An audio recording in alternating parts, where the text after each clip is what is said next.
I tried so hard and got so far. Bab 96 Tungku.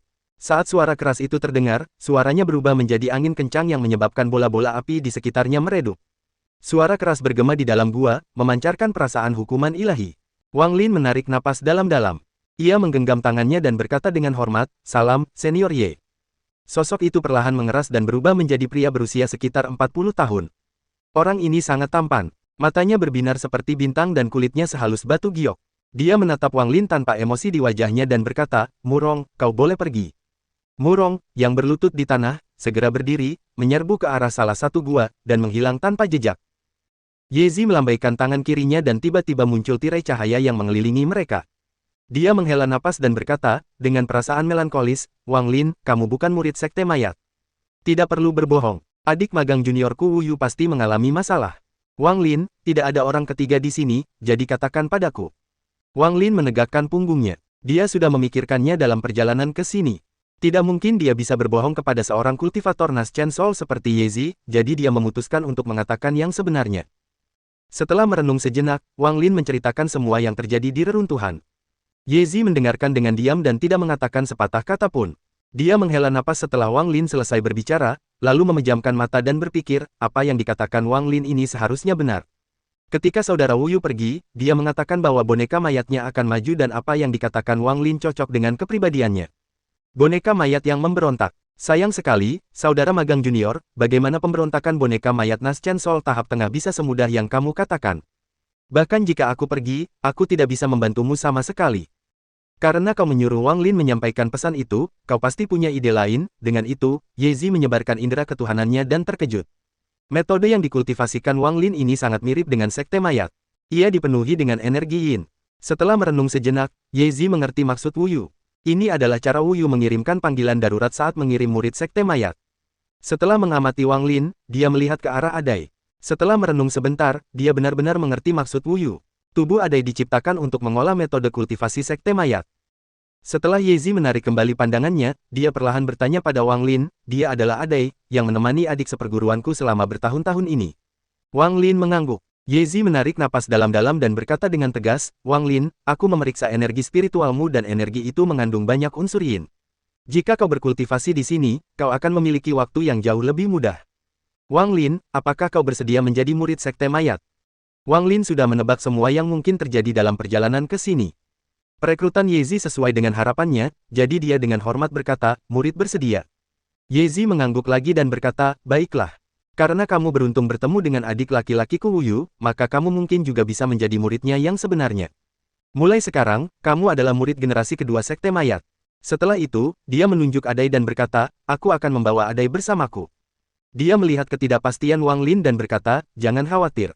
Dia memiliki hubungan yang begitu dalam dengan adik laki-lakiku, aku tidak akan berani menyakitinya. Aku akan menjadikannya sebagai murid pribadiku." Dengan itu, dia melambaikan tangan kanannya dan melemparkan batu giok biru tua. Kemudian, dia meraih Adai dengan tangannya.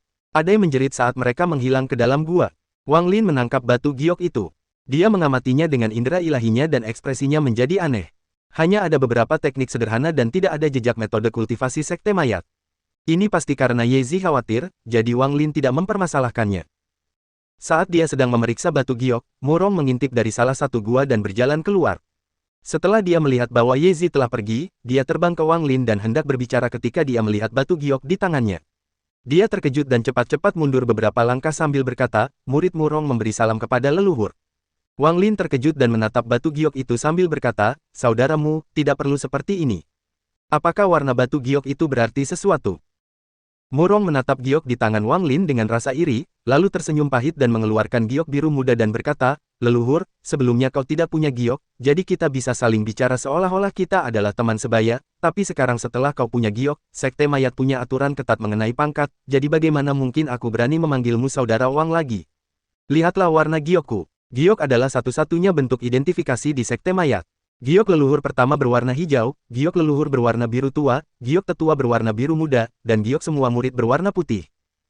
Wang Lin menyimpan gioknya dan hendak berbicara ketika bola api di pilar itu tiba-tiba menyala beberapa kali, mengeluarkan asap hijau. Ekspresi Murong sedikit berubah. Tangannya membentuk segel dan dia berkata, "Kumpulkan." Asap hijau dengan cepat datang ke arah Murong dan memasuki dahinya. Murong memejamkan matanya. Tak lama kemudian, ia membukanya kembali dan berkata, leluhur pertama Yezi telah menyiapkan kamar untukmu. Aku akan segera membawamu ke sana. Wang Lin sangat terkejut dengan teknik sekte mayat. Sama seperti teknik yang baru saja menggunakan asap untuk menyampaikan pesan. Dia mengusap dagunya dan mengangguk. Murong terbang menuju salah satu gua. Wang Lin melompat dan mengikutinya dari belakang. Keduanya bergerak cepat melalui gua-gua sementara Murong berbicara kepada Wang Lin tentang sekte mayat. Seiring dengan penjelasan pemuda itu, Wang Lin kini memiliki pemahaman tertentu tentang sekte mayat. Sekte mayat adalah salah satu dari 4 sekte iblis Zhao. Mereka memiliki lebih dari 1000 pengikut dan mereka semua tinggal di bawah tanah. Masing-masing memiliki ruang kultivasi sendiri. Semua orang kecuali beberapa pengikut akan keluar untuk membeli barang-barang sementara yang lain berkultivasi di kamar mereka. Meskipun, menyebut mereka sekte iblis tidaklah tepat jika dibandingkan dengan api iblis sekte Tiandao, yin jahat sekte Hehuan, dan aura pembunuh lembah Wu Feng. Meskipun sekte mayat memiliki boneka mayat, semua orang di sana sebenarnya hanyalah maniak kultivasi. Setiap murid berkultivasi seperti orang gila dan alasannya adalah karena persyaratan kejam yang dimiliki sekte mayat. Jika seseorang tidak mencapai lapisan ke-10 kondensasi Qi dalam 10 tahun, tidak mencapai pembentukan fondasi dalam 30 tahun, atau tidak mencapai pembentukan inti dalam 100 tahun, mereka akan disempurnakan menjadi boneka mayat. Sistem yang kejam ini bagaikan cambuk yang menyebabkan semua pengikut sekte mayat berkultivasi seperti orang gila. Setiap tahun ada beberapa orang yang dimurnikan menjadi boneka mayat, dan setiap saat, semua murid menyaksikan prosesnya. Demikian pula setiap tahun ada murid-murid yang diutus untuk mencari manusia fana yang layak untuk melengkapi murid-murid yang hilang itu. Bukannya para murid tidak ingin memberontak, tetapi semua murid yang diterima akan diambil sebagian jiwanya dan disegel ke dalam batu giok. Batu giok dibagi menjadi 4 tingkatan. Batu giok hijau leluhur pertama dapat mengendalikan murid manapun di sekte tersebut. Batu giok biru tua leluhur juga memiliki efek yang sama, dan kemudian batu giok biru muda tetua. Di bawah kendali berlapis-lapis, tidak ada yang berani memberontak. Murong juga memberitahu Wang Lin bahwa sekte mayat ini hanyalah cabang dari sekte mayat yang sebenarnya. Dia pernah melihat seorang utusan dari negara peringkat 5. Bahkan budak utusan itu setidaknya berada pada tingkat kultivasi jiwa baru lahir. Semakin banyak Wang Lin mendengar, semakin terkejut dia. Dia bertanya-tanya mengapa ketika Yezi memberinya batu giok, Yezi tidak menyegel sebagian jiwanya di dalamnya. Pertanyaan yang sama datang dari tubuh Yezi setelah dia kembali ke guanya sendiri. Mengapa kau tidak menyegel sebagian jiwanya ke dalam batu giok itu? Tanya sebuah suara serak yang terdengar seperti dua lempengan besi yang saling bergesekan. Yezi menepuk dahi Adai dengan telapak tangannya dan menyegel kesadarannya. Kemudian, dia berbalik dan duduk bersila di ranjang hitam. Dia menunjuk dahinya dan tubuhnya bergetar saat sosok ilusi muncul di sebelahnya. Sosok itu sangat kabur, tidak terlihat jelas seperti apa rupanya. Ia melayang di sekitar Adai, mengamatinya, lalu mengulurkan tangannya ke arah kepala Adai. Yezi mengerutkan kening. Ia melambaikan tangan kanannya dan memuntahkan api yin biru. Setelah api yin muncul, api itu membentuk dinding yang menghalangi tangan sosok itu. Yezi berkata dengan dingin, Luosa, orang ini adalah murid pribadi adik magang juniorku. Kau tidak bisa menyakitinya. Sosok itu tertawa. Ia melayang di udara dengan kedua lengan memeluk bahunya sendiri dan berkata dengan nada tinggi, Yezi Zai, kau dan adik magangmu hanyalah tungku bagi kami. Kakakmu pergi lebih awal, sebelum Tuan Zi sempat bangun, dan sekarang ia memanggilmu untuk meminta bantuan. Ia benar-benar melemparkan dirinya ke dalam jaring. Yezi Zai, karena kau sudah tahu lokasinya, mengapa kau tidak akan membantu Tuan Zi melahap Wu Yu? Wajah Yezi Zai tampak muram. Ia menatap sosok itu dan mencibir. Sebelum kau benar-benar melahapku, jangan kira aku akan mendengarkan perintahmu. Mengenai Tuan Zi, aku tidak akan membantunya atau adik magangku. Apakah ia bisa melahap adik magangku, itu semua terserah padanya. Sosok itu tertawa menyeramkan. Dia tampak tidak keberatan dan berkata, jika kau tidak mau pergi, aku tidak akan memaksamu, tetapi gelombang mayat berikutnya telah disiapkan oleh negara peringkat 5. Kali ini, ada 10 orang. Kau harus memilih tungku dengan hati-hati. Ingat, kau hanyalah murid luar dari sekte mayat. Juga, apa yang akan kau lakukan dengan bocah Adai ini? Yezi Zai merenung sejenak dan diam-diam menghela napas. 400 tahun yang lalu, ia memasuki sekte mayat dan, berkat bakatnya, ia mampu mencapai tahap Naschen Sol dalam 400 tahun, tetapi tepat pada saat itu, boneka mayatnya memperoleh kesadaran diri dan mulai melahap kesadarannya. Proses ini sangat lambat dan ini memungkinkannya untuk mempelajari beberapa rahasia sekte mayat. Bab 97 Perubahan Besar. Sekte mayat adalah sekte yang sangat besar. Berdasarkan pengetahuan Yezi Zai, sekte mayat utama berpusat di negara peringkat 5, dan cabang-cabang lainnya tersebar di seluruh planet. Semua cabang ini memiliki sistem yang sangat kaku untuk memaksa para murid berlatih seperti orang gila. Setelah Yezi mengetahui kebenarannya, dia merasa mereka dibesarkan seperti binatang.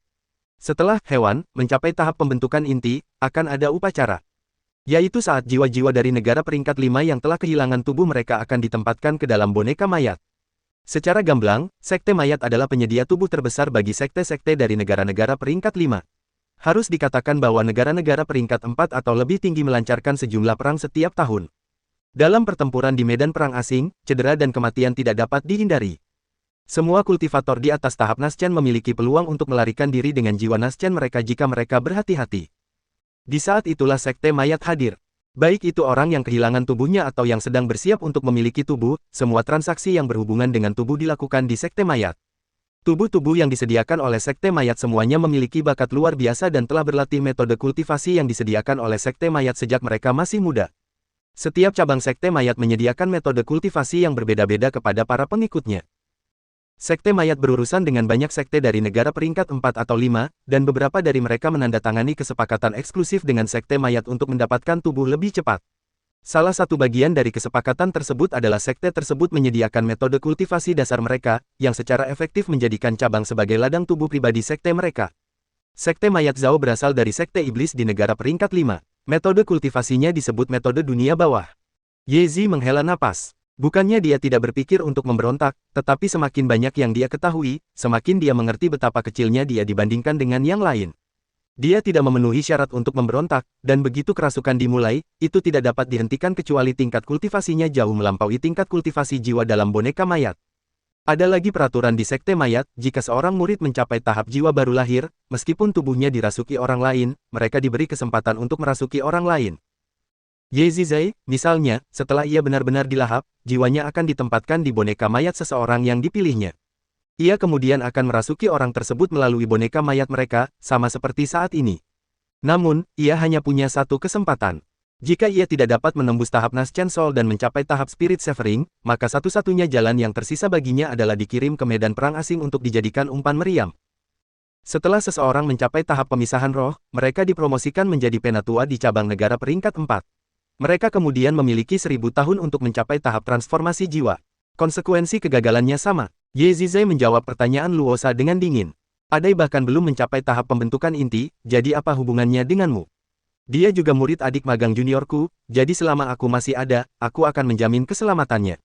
Saat dia berbicara, dia merasakan tekanan dari sosok di udara. Dia kemudian berkata, kata demi kata, aku tidak akan membiarkan siapapun menyakitinya. Siapapun. Luosa tertawa. Matanya berbinar saat dia berkata, Yezizai, tubuh Adai sangat bagus. Dia akan menjadi kandidat yang bagus untuk kamu miliki. Yezizai mendengus dingin. Dia memang punya ide ini dalam benaknya. Saat pertama kali melihat Adai, dia memutuskan akan mempersiapkan tubuh Adai untuk dirinya sendiri. Sosok itu tersenyum tipis dan berkata, si bocah Wang Lin itu memiliki metode kultivasi yang aneh. Dia memiliki sedikit metode kultivasi dunia bawah yang sebenarnya. Tidak peduli bagaimana dia berkultivasi, dia akan menjadi tungku yang sangat bagus. Yezizai, kamu masih belum menjawab pertanyaanku, mengapa kamu tidak menyegel sebagian jiwanya lebih awal? Yezizai memejamkan mata dan berkata, Adai bukan satu-satunya pilihanku. Termasuk Wang Lin, aku punya beberapa kandidat yang memungkinkan. Selain itu, aku belum memutuskan siapa yang akan menjadi tuan rumah dan siapa yang akan menjadi boneka mayat. Aku tidak akan menyegel sebagian jiwa mereka sebelum mereka mencapai tahap pembentukan inti karena begitu aku menyegel sebagian jiwa mereka, mereka akan terekam dalam sekte mayat. Jika mereka diambil oleh orang lain, maka semua pekerjaanku ini akan sia-sia. Yezizai tidak peduli jika Luosa tahu. Dia melakukan semua ini untuk menciptakan jalan bagi dirinya sendiri. Dengan kata lain, dia mengakui kekalahannya kepada Luosa dan membiarkan Luosa memiliki tubuhnya. Setelah itu, dia membuka matanya dan menambahkan, pembersihan medan perang asing akan segera dimulai. Saya yakin token akan dibagikan dalam beberapa hari. Sosok itu menjilat bibirnya dan tertawa dengan suara serak. Kali ini, setelah utusan dari Serikat Kultivasi membuka portal ke medan perang asing, aku hanya perlu menyerap 3 napas energi spiritual untuk menyelesaikan kepemilikan. Yezizai, menurut perjanjianku dengan Sekte Mayat, begitu aku merasukimu, aku akan menjaga kesadaranmu tetap utuh. Begitu kau telah memutuskan seorang kandidat, aku akan membantumu sekali sebagai ganti tubuhmu dan meningkatkan kultivasi orang itu ke tahap pembentukan inti agar lebih mudah bagimu untuk merasukinya. Setelah Yezizai mengetahui rahasia Sekte Mayat, dia tahu bahwa hari ini akan tiba. Pembersihan medan perang asing setiap 100 tahun adalah waktu di mana mayoritas orang menyelesaikan kepemilikan mereka. Yezizai diam-diam menghela nafas. Dia menutup matanya dan tidak lagi berbicara. Adapun Wang Lin, ia bergerak cepat bersama Murong melalui gua-gua tersebut. Wang Lin dapat dengan jelas merasakan bahwa mereka masuk lebih dalam ke bawah tanah. Semakin jauh mereka pergi, semakin jelas ia dapat merasakan energi yin yang datang dari bawah tanah. Setelah sekian lama, Murong berhenti di depan sebuah gua. Ia menatap Wang Lin dengan penuh rasa iri dan berkata, "Leluhur, ini adalah gua yang dipersiapkan untukmu oleh leluhur pertama. Ini adalah salah satu tempat kultivasi terbaik di Sekte Mayat." Setelah beberapa kali bertukar pikiran dengan Wang Lin, dia memasuki ruangan. Gua itu hanya berukuran seperlima dari gua tempat Murong berada. Ada lapisan es tebal di tanah yang memancarkan cahaya biru, membuat ruangan itu tampak sangat aneh. Ada banyak lubang kecil di dinding. Energi yin keluar dari lubang-lubang itu. Selain itu, gua itu kosong. Wang Lin berjongkok dan menyentuh tanah. Tiba-tiba, energi yin memasuki tubuhnya, tetapi begitu masuk, energi itu berubah menjadi gas putih dan menghilang di dalam tubuhnya. Ekspresi Wang Lin berubah. Energi yin di tubuhnya telah jauh melampaui energi yin dari tanah. Wang Lin duduk di tanah. Tangannya membentuk segel sesuai dengan teknik yang terekam di dalam batu giok. Ia memancarkan teknik tersebut sambil menyebarkan indera keilahiannya. Dinding gua mulai bergerak aneh hingga semua lubang tertutup. Seluruh gua sekarang menjadi area tertutup. Wang Lin melihat sekeliling dan mulai berpikir. Dia terpaksa bergabung dengan Sekte Mayat karena di reruntuhan, jika dia tidak memasuki susunan transfer, dia akan terlibat dalam pertempuran antara boneka mayat dan Wu Yu. Dari apa yang terlihat sekarang, sepertinya Wu Yu tidak berbohong. Tempat ini sangat cocok untuk mengembangkan metode kenaikan dunia bawah. Namun, hanya dari tempat ini, Wang Lin merasakan adanya bahaya, terutama dari Ye Zi. Meskipun ekspresinya ramah, Wang Lin merasa seperti sedang diawasi oleh ular berbisa. Perasaan ini segera berpindah dari Wang Lin ke Adai saat Ye Zi melihat Adai. Namun, bukan saja kewaspadaan Wang Lin tidak berkurang, tetapi dia malah menjadi semakin waspada. Ye Zi ini pasti punya niat jahat, pikirnya. Wang Lin sedikit mengernyit dan bergumam pada dirinya sendiri, sayangnya, situ masih tertidur. Dengan pengalamannya, dia akan dapat langsung melihat Ye Zi. Aku harus mencari kesempatan untuk melarikan diri. Namun karena aku sudah di sini, aku harus memanfaatkan kesempatan ini untuk berkultivasi. Memikirkan hal itu, matanya berbinar. Tangannya membentuk segel dan mengeluarkan berbagai teknik. Seketika, suara gemuruh terdengar dari lubang-lubang kecil di dinding dan gas putih memenuhi ruangan. Wang Lin membuka mulutnya dan menghisap seluruh gas putih ke dalam tubuhnya, namun tak lama kemudian, lebih banyak lagi gas putih muncul dari lubang-lubang di dinding. Saat gas putih memasuki tubuhnya, gas itu diserap oleh energi spiritualnya. Wang Lin menunjukkan ekspresi aneh. Kedua tangannya membentuk segel saat dia menembakkan pilar cahaya. Pilar itu dengan cepat mengembun menjadi bola cahaya. Wang Lin bahkan tidak berkedip saat dia melihat bola cahaya itu bersinar biru muda dan berkedip sekali. Matanya berbinar saat dia bergumam pada dirinya sendiri, Bumi Yin, kualitas biasa peringkat 1. Sebelum dia sempat menyelesaikan kalimatnya, ekspresinya tiba-tiba berubah saat dia merasakan tekanan kuat datang dari segala arah. Dia merasa seperti kehilangan kendali atas energi spiritual di tubuhnya. Ekspresi Wang Lin menjadi sangat serius saat dia segera menutup matanya dan mulai berkultivasi.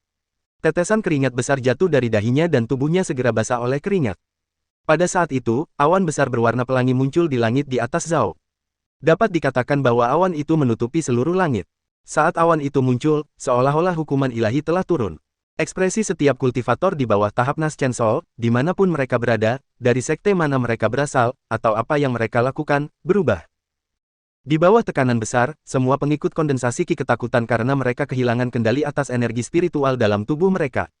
Semua kultivator pembentukan pondasi dan pembentukan inti segera duduk untuk berkultivasi guna mengatur energi spiritual dalam tubuh mereka.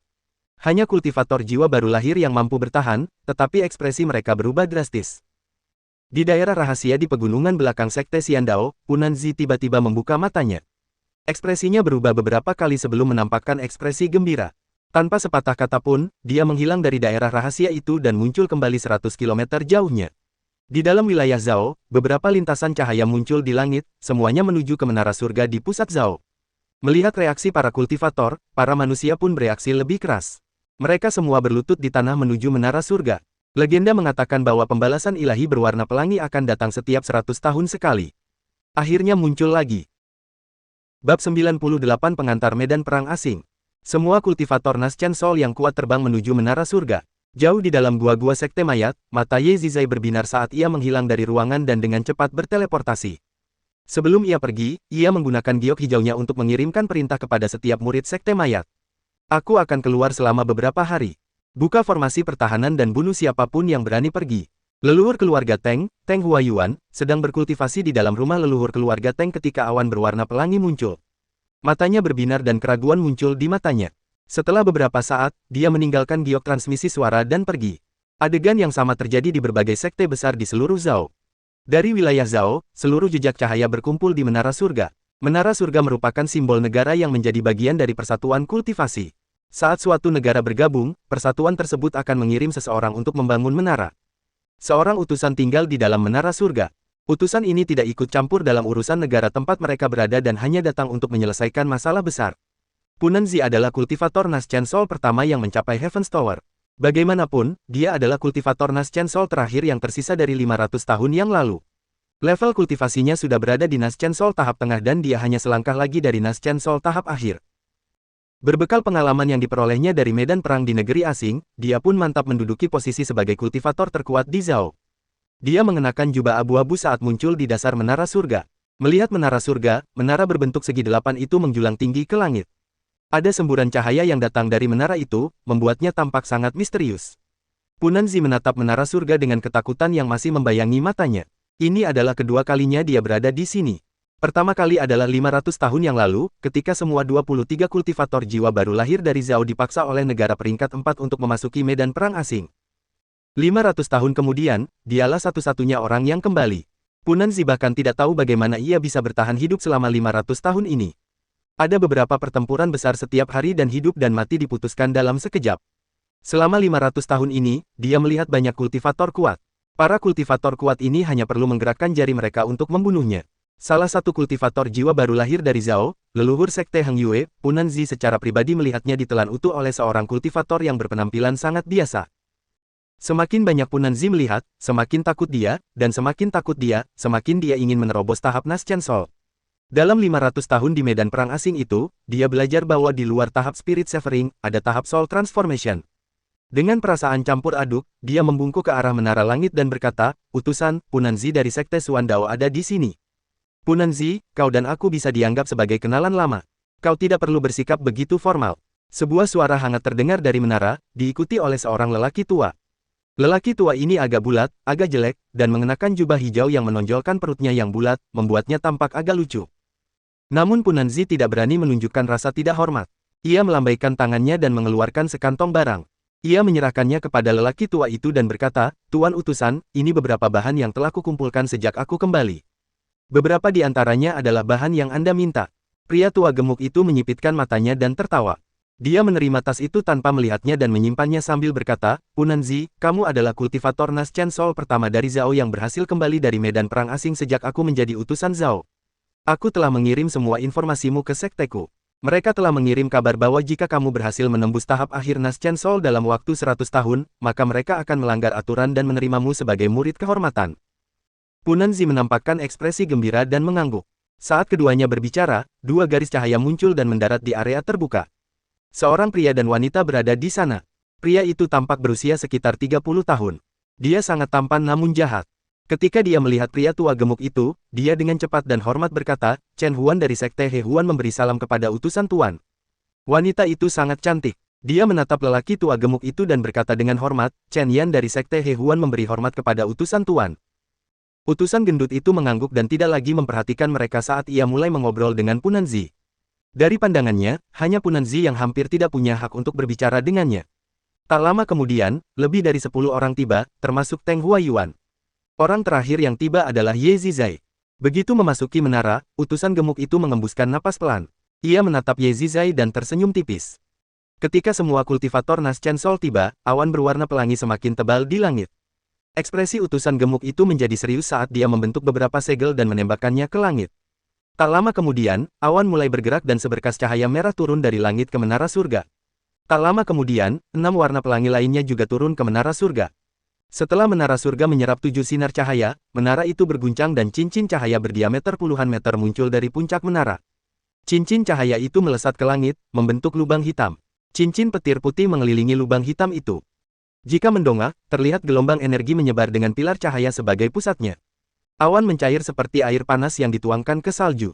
Hembusan angin muncul dari pilar cahaya. Hembusan angin itu mengenai pakaian semua orang, menimbulkan suara letupan. Sebagian besar orang yang hadir adalah kultivator Naschen Soul tahap awal. Mereka semua mundur beberapa langkah karena tertiup angin. Hanya 4 orang yang mampu menahan angin dan tidak mundur. Keempat orang ini adalah Punanzi, Ye Zizai, seorang kultivator berambut putih dari Sekte Piao Miao, dan seorang pria tua kurus dari Sekte Tiandao. Ekspresi utusan gemuk itu menjadi sangat serius. Dia terbang ke udara dan dengan hormat berteriak, moderator negara peringkat 3 Silinyi menyambut kedatangan utusan serikat kultivasi. Sebuah kepala besar muncul dari lubang hitam dan menatap semua orang dengan dingin. Termasuk keempat orang yang tidak mundur, semua kultivator Nas Chen Sol di sini merasa seolah-olah Nas Chen Sol mereka akan runtuh di bawah tatapan itu. Mereka sama sekali tidak meragukan bahwa jika orang di lubang hitam itu menatap mereka lebih lama lagi, Nas Chen Sol mereka tidak akan mampu menahan tekanan dan meledak. Punanzi adalah orang pertama yang pulih. Wajahnya pucat. Dia mengenali sosok ini dengan sangat jelas. Dia adalah seorang ahli dari keluarga setan raksasa dari medan perang asing. Keluarga kultivator ini berkultivasi dengan melahap kultivator lain. Leluhur Sekte Hang Yue ditelan oleh anggota keluarga setan raksasa bahkan sebelum mereka menampakkan wujud asli mereka. Tatapan raksasa itu tertuju pada Linyi dan ekspresinya menjadi sedikit lebih lembut, tetapi dia dengan tidak sabar berkata, daerah terpencil ini hampir tidak memiliki energi spiritual sama sekali. Jika bukan karena perjanjian sialan itu, aku bisa menyedot semua energi spiritual dari sini dalam satu tarikan napas. Kalian semua, dengarkan baik-baik. Medan perang asing akan terbuka dalam 5 bulan. Kalian dari Zhao bertanggung jawab atas area seluas 100.000 km persegi 58 derajat utara dari pintu masuk. Ada 7 token di sana. Aturan yang sama seperti biasanya, 4 di antaranya harus dilanggar. Hanya maksimal 3 sekte yang diizinkan masuk. Jika lebih dari 3 token tersisa setelah 5 bulan, negara Zhao akan kehilangan haknya untuk berpartisipasi. Dengan itu, raksasa itu membuka mulutnya dan 7 sinar cahaya terbang keluar darinya, mendarat di tanah dan memperlihatkan 7 token. Setelah itu, kepala raksasa itu kembali ke lubang hitam, tetapi kepalanya tiba-tiba menyembul keluar dan dia berteriak, jika kamu menemukan manik-manik seperti ini di medan perang asing, kamu harus segera menyerahkannya. Siapapun yang menyerahkannya akan diberi hadiah harta karun sihir tingkat transformasi jiwa, sekte mereka akan diberi hadiah 10 zombie tahap pemisahan roh, dan negara mereka akan dinaikkan 1 peringkat. Tetapi jika ada yang berani merahasiakannya, seluruh negerinya akan musnah. Linyi, ini adalah pesan yang dikirim oleh para petinggi dari Suzaku. Kau akan menerima pesannya dalam beberapa hari. Dengan itu, matanya berbinar dan awan-awan di langit bergerak membentuk sebuah gambar. Gambar itu adalah manik-manik dengan beberapa awan terukir di atasnya. Jika Wang Lin ada di sini, dia akan segera mengenali bahwa itu adalah manik-manik yang dia simpan di dekat dadanya. Dengan itu, raksasa itu bergumam beberapa kali dan kemudian sebuah tangan raksasa keluar dari lubang hitam dan meraih pilar cahaya di puncak menara surga. Dia menggoyangkannya beberapa kali dan berkata, Linyi, aku akan mengambil harta ajaib 7 warna ini. Aku tidak bisa datang ke sini tanpa hasil. Setelah gemuruh hebat, pilar cahaya itu ditarik ke dalam lubang hitam dan menghilang bersamanya. Awan berwarna pelangi di langit berhamburan dan tekanan besar yang menyelimuti Zhao menghilang. Wajah utusan gendut itu menjadi jelek. Dia mendengus dingin sambil melambaikan lengan bajunya dan memasuki menara. Dari menara itu terdengar suaranya yang muram. Aturan lama yang sama, kultivator Core Formation dan Nas Chen Sol tidak diizinkan untuk bergabung. Bawalah kultivator Foundation Establishment. Mereka adalah pasukan tempur utama kalian. Semuanya, kembalilah. Pertarungan akan dimulai dalam 3 hari. 7 sekte ortodoks dan iblis mengambil token mereka. Mereka saling memandang dan pergi tanpa sepatah kata pun. Satu-satunya bagian yang menarik adalah bahwa para kultivator Nas Chen Sol dari 3 sekte ortodoks semuanya pergi ke arah yang sama. Lelaki tua kurus sekte Tiandao itu menatap tajam ke arah 3 orang yang pergi dan berkata, rekan-rekan kultivator, bagaimana kalau kalian semua datang ke tempatku sebentar? Bab 99 Perubahan Manik Batu. Adapun Wang Lin, setelah tekanan itu menghilang, ekspresinya menjadi gelap. Ye Zizai telah pergi saat tekanan itu muncul. Pasti ada sesuatu yang terjadi di sini, pikirnya. Meskipun Ye Zizai telah pergi, sekte mayat bahkan lebih waspada saat ini. Setelah memikirkannya, Wang Lin berpikir bahwa ini mungkin bukan kesempatan yang baik, jadi dia menyebarkan indera ilahinya. Namun, saat indera ilahinya menyentuh dinding, indera itu terhalang. Hanya lubang di dinding yang tidak menghalanginya. Namun lubang-lubang itu dipenuhi dengan energi yin dan sangat dalam. Bahkan setelah Wang Lin masuk lebih dari 100 meter ke dalam lubang, dia masih belum menemukan sesuatu yang aneh.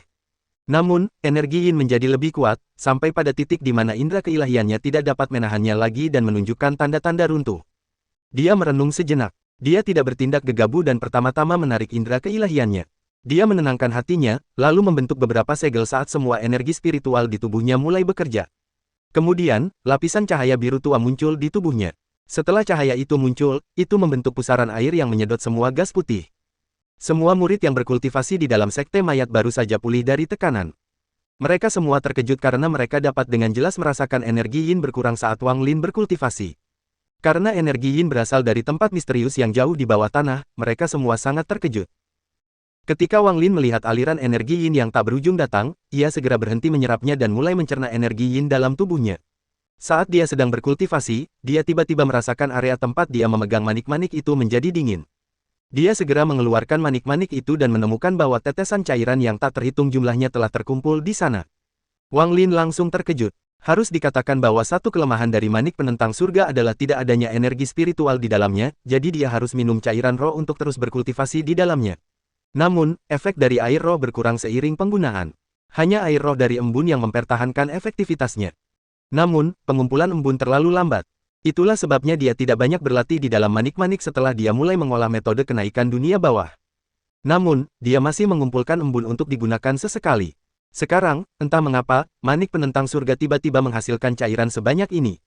Dia bisa dengan jelas merasakan bahwa cairan roh itu mengandung energi yin dan jumlah kekuatan spiritualnya tidak kurang dari cairan roh yang terbuat dari embun. Wang Lin menarik napas dalam-dalam. Tanpa berkata apa-apa, dia mulai mengumpulkan cairan itu. Setelah selesai mengumpulkan semua cairan, matanya berbinar saat ia mulai mengolah energi yin lagi. Seketika, gas putih muncul. Kali ini, ia memusatkan indera ilahinya pada manik batu dan menyadari bahwa sebagian gas putih memasuki manik batu, menyebabkan beberapa tetes cairan muncul di atasnya. Wang Lin menunjukkan ekspresi gembira. Begitu saja, dia mengumpulkan sebotol cairan spiritual. Labu itu telah berubah warna sepenuhnya. Sekarang menjadi biru tua yang memancarkan cahaya redup. Bahkan ketika Wang Lin menyentuhnya, dia merasa sedikit dingin. Jika orang lain menyentuhnya, kontak sesaat saja akan memungkinkan energi yin menyerang tubuh mereka dan membekukan darah, otot, dan tulang mereka. Dia dengan hati-hati menyimpan labu itu di dalam tasnya. Saat dia mengeluarkan labu lainnya, tatapannya tiba-tiba tertuju pada manik batu itu. Awalnya hanya ada satu daun pada manik-manik batu, tetapi sekarang ada daun kedua yang simetris dengan daun pertama. Mata Wang Lin berbinar. Menurut Situnan, manik-manik itu perlu menyerap 5 elemen, yaitu logam, kayu, air, api, dan tanah. Setelah itu, manik-manik itu akan benar-benar terbuka dan mengakui pemiliknya. Elemen air sudah penuh, itulah sebabnya awan pada manik-manik menghilang. Daun menunjukkan bahwa manik-manik membutuhkan elemen kayu.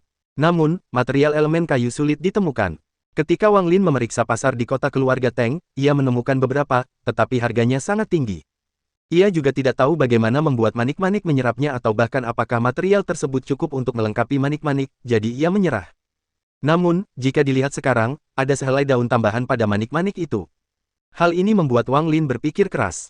Setelah lama memperhatikan manik-manik itu, mata Wang Lin berbinar. Ia tidak lagi terburu-buru untuk pergi, setidaknya sampai manik-manik itu selesai berevolusi atau sampai ia menemukan rahasia manik-manik itu. Namun, masih ada hal-hal yang perlu dilakukan. Wang Lin menyingkirkan manik-manik batu itu dan tangannya membentuk segel yang menembakkan seberkas cahaya biru ke arah dinding. Saat cahaya biru itu mengenai dinding, dinding itu tampak meleleh. Sebuah lubang terbuka di gua itu.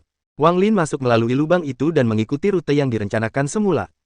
Terowongan itu tidak panjang, jadi tidak butuh waktu lama baginya untuk mencapai gua lainnya. Tepat saat dia keluar dari terowongan, dia tiba-tiba berhenti saat melihat Murong duduk di sana, bersila. Murong menatap Wang Lin dan berkata, "Leluhur, silakan kembali."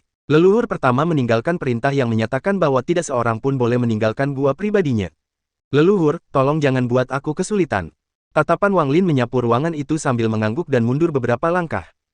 Ia berbalik dan kembali menuju guanya sendiri sambil berpikir dalam hati bahwa situasinya telah berubah. Wang Lin mengerti bahwa sekte mayat memiliki peraturan yang ketat, tetapi tidak peduli seberapa ketatnya peraturan itu, tidak perlu menempatkan ahli pendirian fondasi tingkat menengah di luar ruangannya. Sebelumnya, ketika dia tiba, dia ingat dengan jelas bahwa orang di ruangan itu merupakan murid kondensasi Ki lapisan ke-13. Memikirkan hal ini, Wang Lin berjalan menuju pintu keluar lain di dalam guanya sendiri. Setelah beberapa saat, dia keluar dari terowongan dan memasuki gua yang lebih kecil. Namun, saat dia melangkah beberapa langkah, dia langsung berhenti. Di lantai gua duduk seorang pemuda berpakaian hitam. Dia menatap Wang Lin dengan dingin tanpa sepatah kata pun dan di belakangnya ada peti mati hijau. Seorang kultivator tahap tengah dari Foundation Establishment lainnya. Pupil mata Wang Lin mengecil saat dia mundur dan pergi. Baru setelah dia melangkah sangat jauh, indera ketuhanan pemuda itu akhirnya berhenti menguncinya. Maka, Wang Lin memeriksa semua 11 terowongan yang terhubung ke guanya. Selain dari 5 yang disegel, keenam lainnya semuanya dijaga oleh para kultivator Foundation Establishment, dan salah satu dari mereka bahkan dijaga oleh seorang kultivator Foundation Establishment tahap akhir. Wang Lin kembali ke guanya dengan berat hati. Ia duduk dan mulai merenung. Semua ini jelas bukan suatu kebetulan. Tidak sulit untuk menebak bahwa ini diatur oleh Ye Zizai untuk mencegah Wang Lin pergi. Wang Lin mengerutkan kening. Dari keenam orang itu, selain satu orang kultivator Foundation Establishment tahap akhir, Wang Lin yakin bahwa ia dapat mengalahkan mereka bahkan jika mereka memiliki boneka mayat. Namun, ini baru lapisan pertama gua. Dalam perjalanan ke sini, ada lebih dari 30 gua.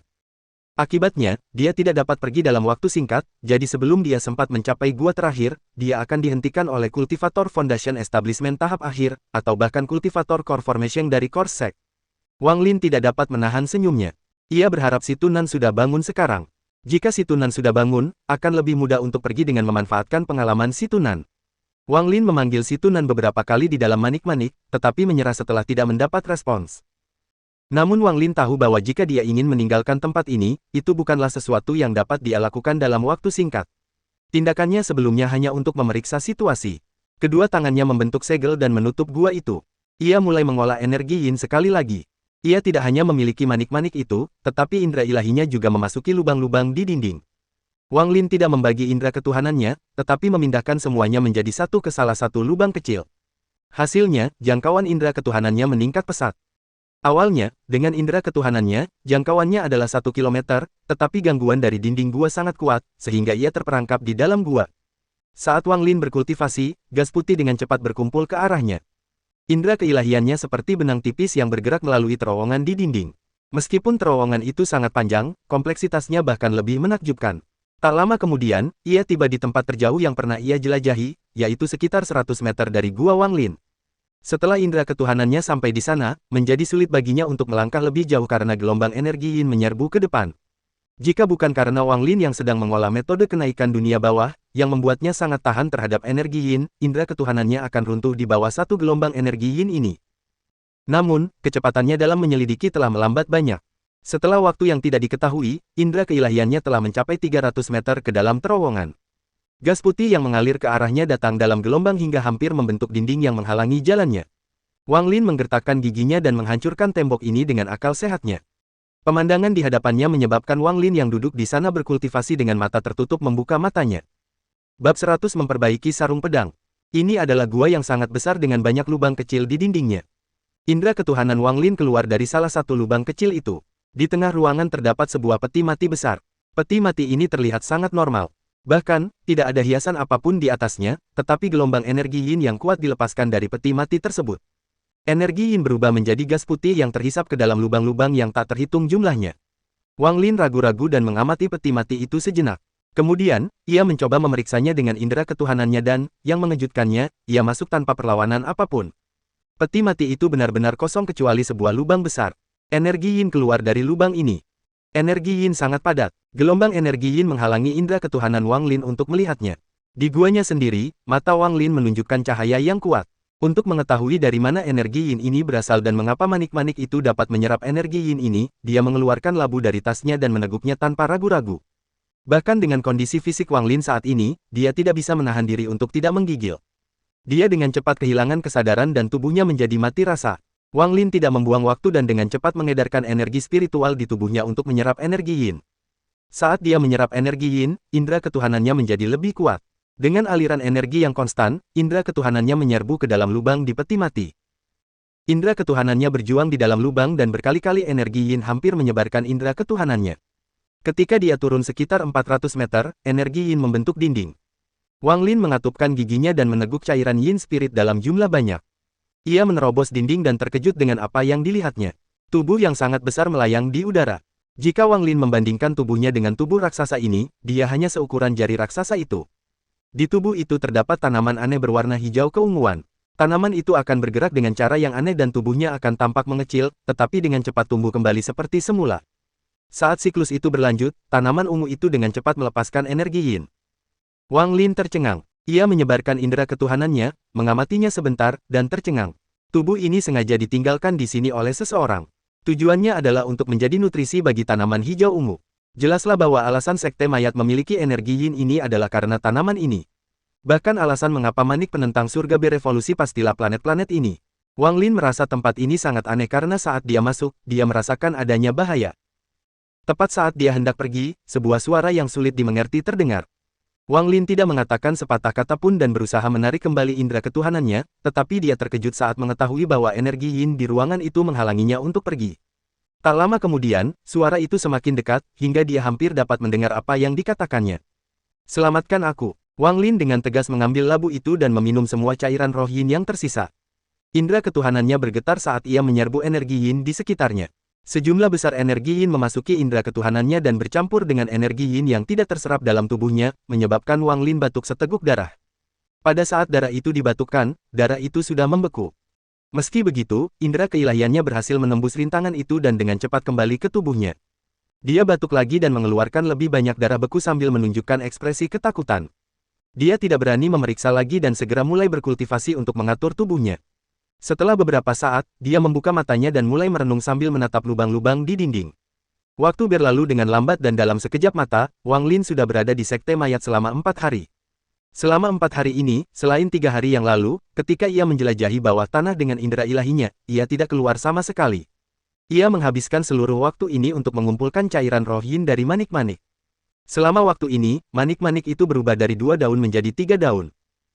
Menurut perhitungan Wang Lin, jumlah total daun seharusnya sama dengan jumlah awan sebelumnya, yaitu 10. Wang Lin juga tahu dari pengalaman sebelumnya bahwa setiap daun akan membutuhkan waktu lebih lama daripada yang terakhir. Jika ia terus seperti ini, maka akan butuh waktu bertahun-tahun sebelum ia dapat menyelesaikan elemen kayu. Namun, sekte mayat bukanlah tempat yang bisa ia tinggali lama-lama. Ia memutuskan untuk memeriksa tempat itu sekali lagi untuk menemukan cara agar tubuhnya bisa masuk. Jika ia bisa mendapatkan sebagian tanaman itu, ia yakin ia bisa membuat manik-manik itu berevolusi lebih cepat. Namun, bahaya melakukan hal ini terlalu besar. Bahkan Wang Lin pun tidak yakin. Setelah merenung cukup lama, ia menyerah untuk pergi ke sana secara langsung. Ia mengerti bahwa dengan tingkat kultivasinya saat ini, tidak peduli seberapa berhati-hatinya ia, peluangnya untuk bisa mendapatkan sebagian dari tanaman ungu kehijauan itu rendah dan ia lebih mungkin kehilangan nyawanya. Setelah memikirkan situasinya, ia tahu bahwa itu tidak aman. Setelah dia bulatkan pikirannya, dia menamparkan tas penyimpanannya dan sebuah sarung pedang kuno melayang di hadapannya. Setelah Wang Lin memperoleh sarung pedang ini, ia hanya menyempurnakannya sekali setelah mencuri fondasi Teng Li. Meskipun ia tidak berhasil menyempurnakannya, ia memperoleh sedikit kendali atas sarung itu, tetapi efeknya tidak begitu hebat. Ia hanya mampu membuat pedang terbang itu terbenam 3/5 bagian. Wang Lin telah mempelajari sarung pedang ini berkali-kali. Bahkan si Tunan berkata bahwa sarung pedang ini sangat aneh dan lebih berharga daripada pedang terbang kecil yang telah melalui pemurnian darah.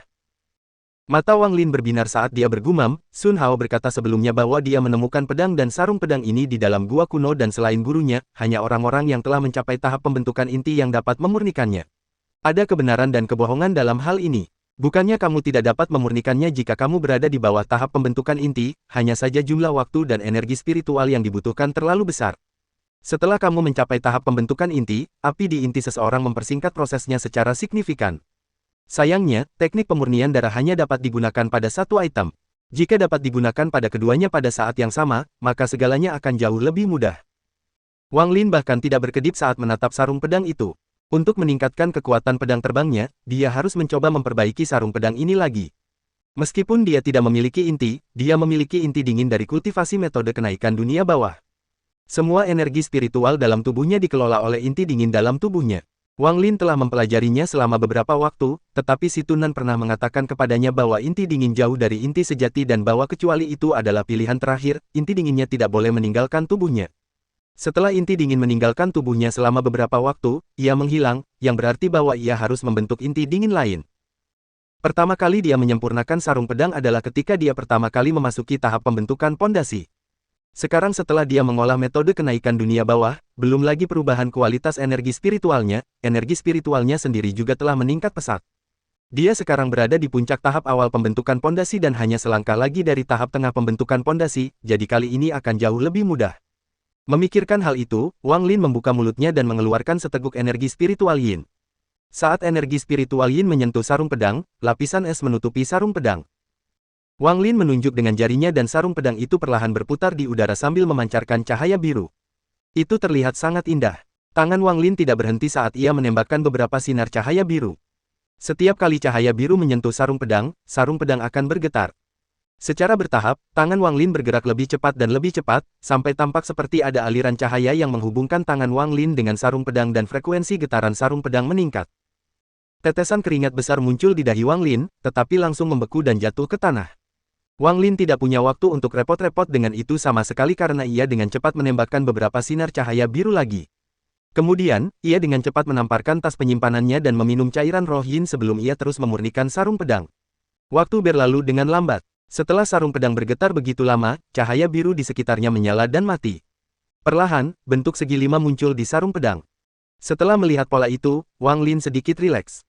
Dia tidak lagi memancarkan sinar biru dan malah mengatur energi spiritual di tubuhnya sambil berpikir, kultivasiku sekitar 5 kali lebih kuat dari sebelumnya. Si Tunan memberitahuku tentang metode yang dapat memaksa formasi pada sarung pedang muncul dengan menggunakan energi spiritualku. Terakhir kali, aku menembakkan 5.000 sinar energi spiritual sebelum formasi itu muncul, tetapi aku terlalu lelah untuk melanjutkan. Kali ini, formasi itu muncul hanya setelah 1.000 sinar. Meskipun level kultivasiku telah meningkat pesat, itu masih terlalu jauh dari tahap formasi inti. Si Tunan mengatakan sebelumnya bahwa pada tahap formasi inti, hanya beberapa sinar energi spiritual yang akan memaksa formasi itu muncul. Dia menarik napas dalam-dalam. Tangan kanannya membentuk segel dan menunjuk ke perutnya. Perutnya menyusut saat dia menunjukkan ekspresi kesakitan. Tangan kanannya perlahan terangkat dari perutnya dan dia membuka mulutnya saat bola biru seukuran bola pertama bayi melayang keluar dari mulutnya. Wajah Wang Lin pucat. Setelah bernapas perlahan sebentar, ia segera menunjuk inti dingin itu. Tiba-tiba, inti dingin itu mencair menjadi genangan cairan biru. Wajah Wang Lin menjadi semakin pucat.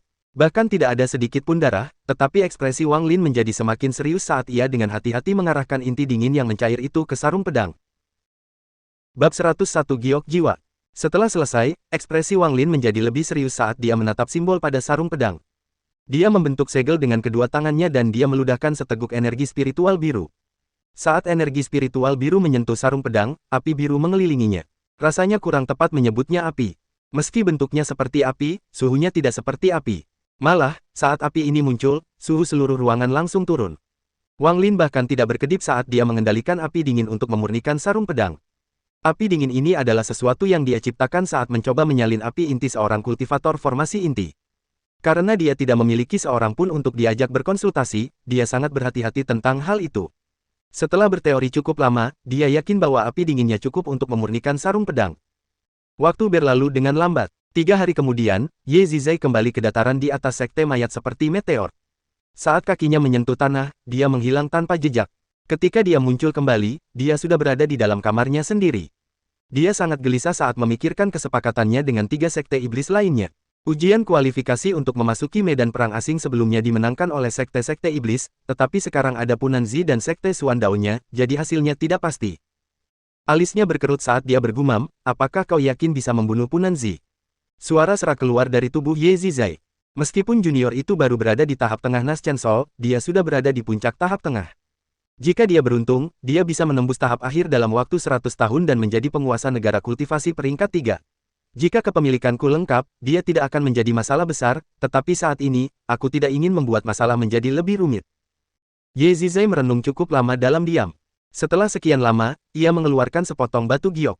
Batu giok itu berwarna hijau dengan titik-titik darah yang berkedip tanpa henti. Semua murid Foundation Establishment dari Gua 77 hingga 99 segera berkumpul di Gua 36. Setelah selesai berbicara, dia merenung sejenak dan melihat ke sudut tempat dia menyegel adai. Kemudian, dia mengambil keputusan. Dia menempelkan batu giok di dahinya, lalu membuangnya. Murong sedang berkultivasi ketika matanya tiba-tiba terbuka saat sebuah batu giok di dalam tas penyimpanannya terbang keluar dengan sendirinya. Ekspresinya sedikit berubah dan dia mengambilnya dengan ekspresi gelisah. Setelah waktu yang lama, dia menghela napas dan bergumam, untunglah aku berhasil melewati tahap awal hingga tahap tengah pembentukan pondasi 3 tahun lalu dan melompat dari Gua 82 ke 72, atau nyawaku akan dalam bahaya kali ini. Tiba-tiba asap hijau muncul di hadapannya, membentuk sepotong batu giok. Murong tertegun. Setelah mengamati batu giok itu, dia mencibir dan berbalik ke arah Gua Wang Lin.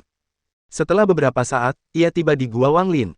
Melihat gua itu tertutup rapat, ia menekan tangannya di pintu masuk dan menggunakan energi spiritualnya untuk mengguncang gua. Setelah itu, ia berteriak, leluhur pertama sedang mengumpulkan para kultivator pendirian fondasi di Gua 36. Aku di sini untuk membimbingmu ke sana. Setelah tidak mendapat balasan, dia mengerutkan kening. Dari pesan leluhur pertama sebelumnya, Wang Lin tampaknya tidak disukai. Selain itu, sebelum leluhur pertama pergi, dia memerintahkannya dan beberapa kultivator pendirian yayasan lainnya untuk menjaga Wang Lin. Singkatnya, Wang Lin seperti seorang tahanan. Namun, Murong sangat pintar. Dia tidak akan mengatakan semua ini dengan lantang. Tepat pada saat itu, gua yang tertutup rapat itu terbuka dengan suara berderak. Wang Lin yang kelelahan berjalan keluar. Murong menatap Wang Lin dan tersenyum, "Leluhur, apa yang terjadi padamu?" Wang Lin tidak menjawab, namun mengeluarkan giok biru tua miliknya dan berkata, "Saudaramu, tolong pandu aku ke Gua 36. Murong tidak mempermasalahkannya. Dia mengangguk dan berjalan di depan Wang Lin. Cahaya dingin melintas di mata Wang Lin saat dia tersenyum dingin di dalam hatinya. Meskipun dia tidak dapat menyempurnakan sarung pedang sepenuhnya dalam 3 hari ini, dia sekarang dapat mencapai 4/5 dari jalan menuju sarung pedang, meningkatkan kekuatan pedang terbangnya secara signifikan. Mereka berjalan melewati satu gua demi satu gua hingga mereka memasuki sebuah gua raksasa dengan 16 pilar batu. Di atas setiap pilar batu terdapat bola api biru. Cahaya redup dari api biru membuat tempat itu tampak sangat menyeramkan. Di dalam gua itu berdiri rapi sekitar 20 orang. Masing-masing dari mereka memiliki peti mati di belakang mereka. Peti mati itu hadir dalam berbagai bentuk, tetapi semuanya memancarkan aura yang kuat. Setelah membawa Wang Lin ke sini, Murong menatap orang-orang yang hadir dengan tatapan rumit. Dia lalu berbalik dan pergi tanpa sepatah kata pun. Wang Lin mengerutkan kening. Ia merasa ada yang tidak beres di sini. Setelah memeriksa orang-orang dengan saksama, ia menjadi lebih berhati-hati. Hampir semua orang di sini baru saja memasuki tahap pembentukan pondasi dan semuanya tampak sangat bodoh, seperti tidak memiliki banyak kecerdasan. Tidak ada kultivator Foundation Establishment tahap tengah yang hadir, tetapi ada beberapa kultivator tahap akhir. Ketiganya jelas sangat berbeda, seperti perbedaan antara orang yang sudah mati dan yang masih hidup. Pupil mata Wang Lin mengecil saat gas keluar dari 16 api biru. Gas tersebut berkumpul dan membentuk sosok Ye Zizai. Wang Lin menyadari bahwa setelah dia muncul, mata semua orang di dalam gua dipenuhi dengan kekaguman.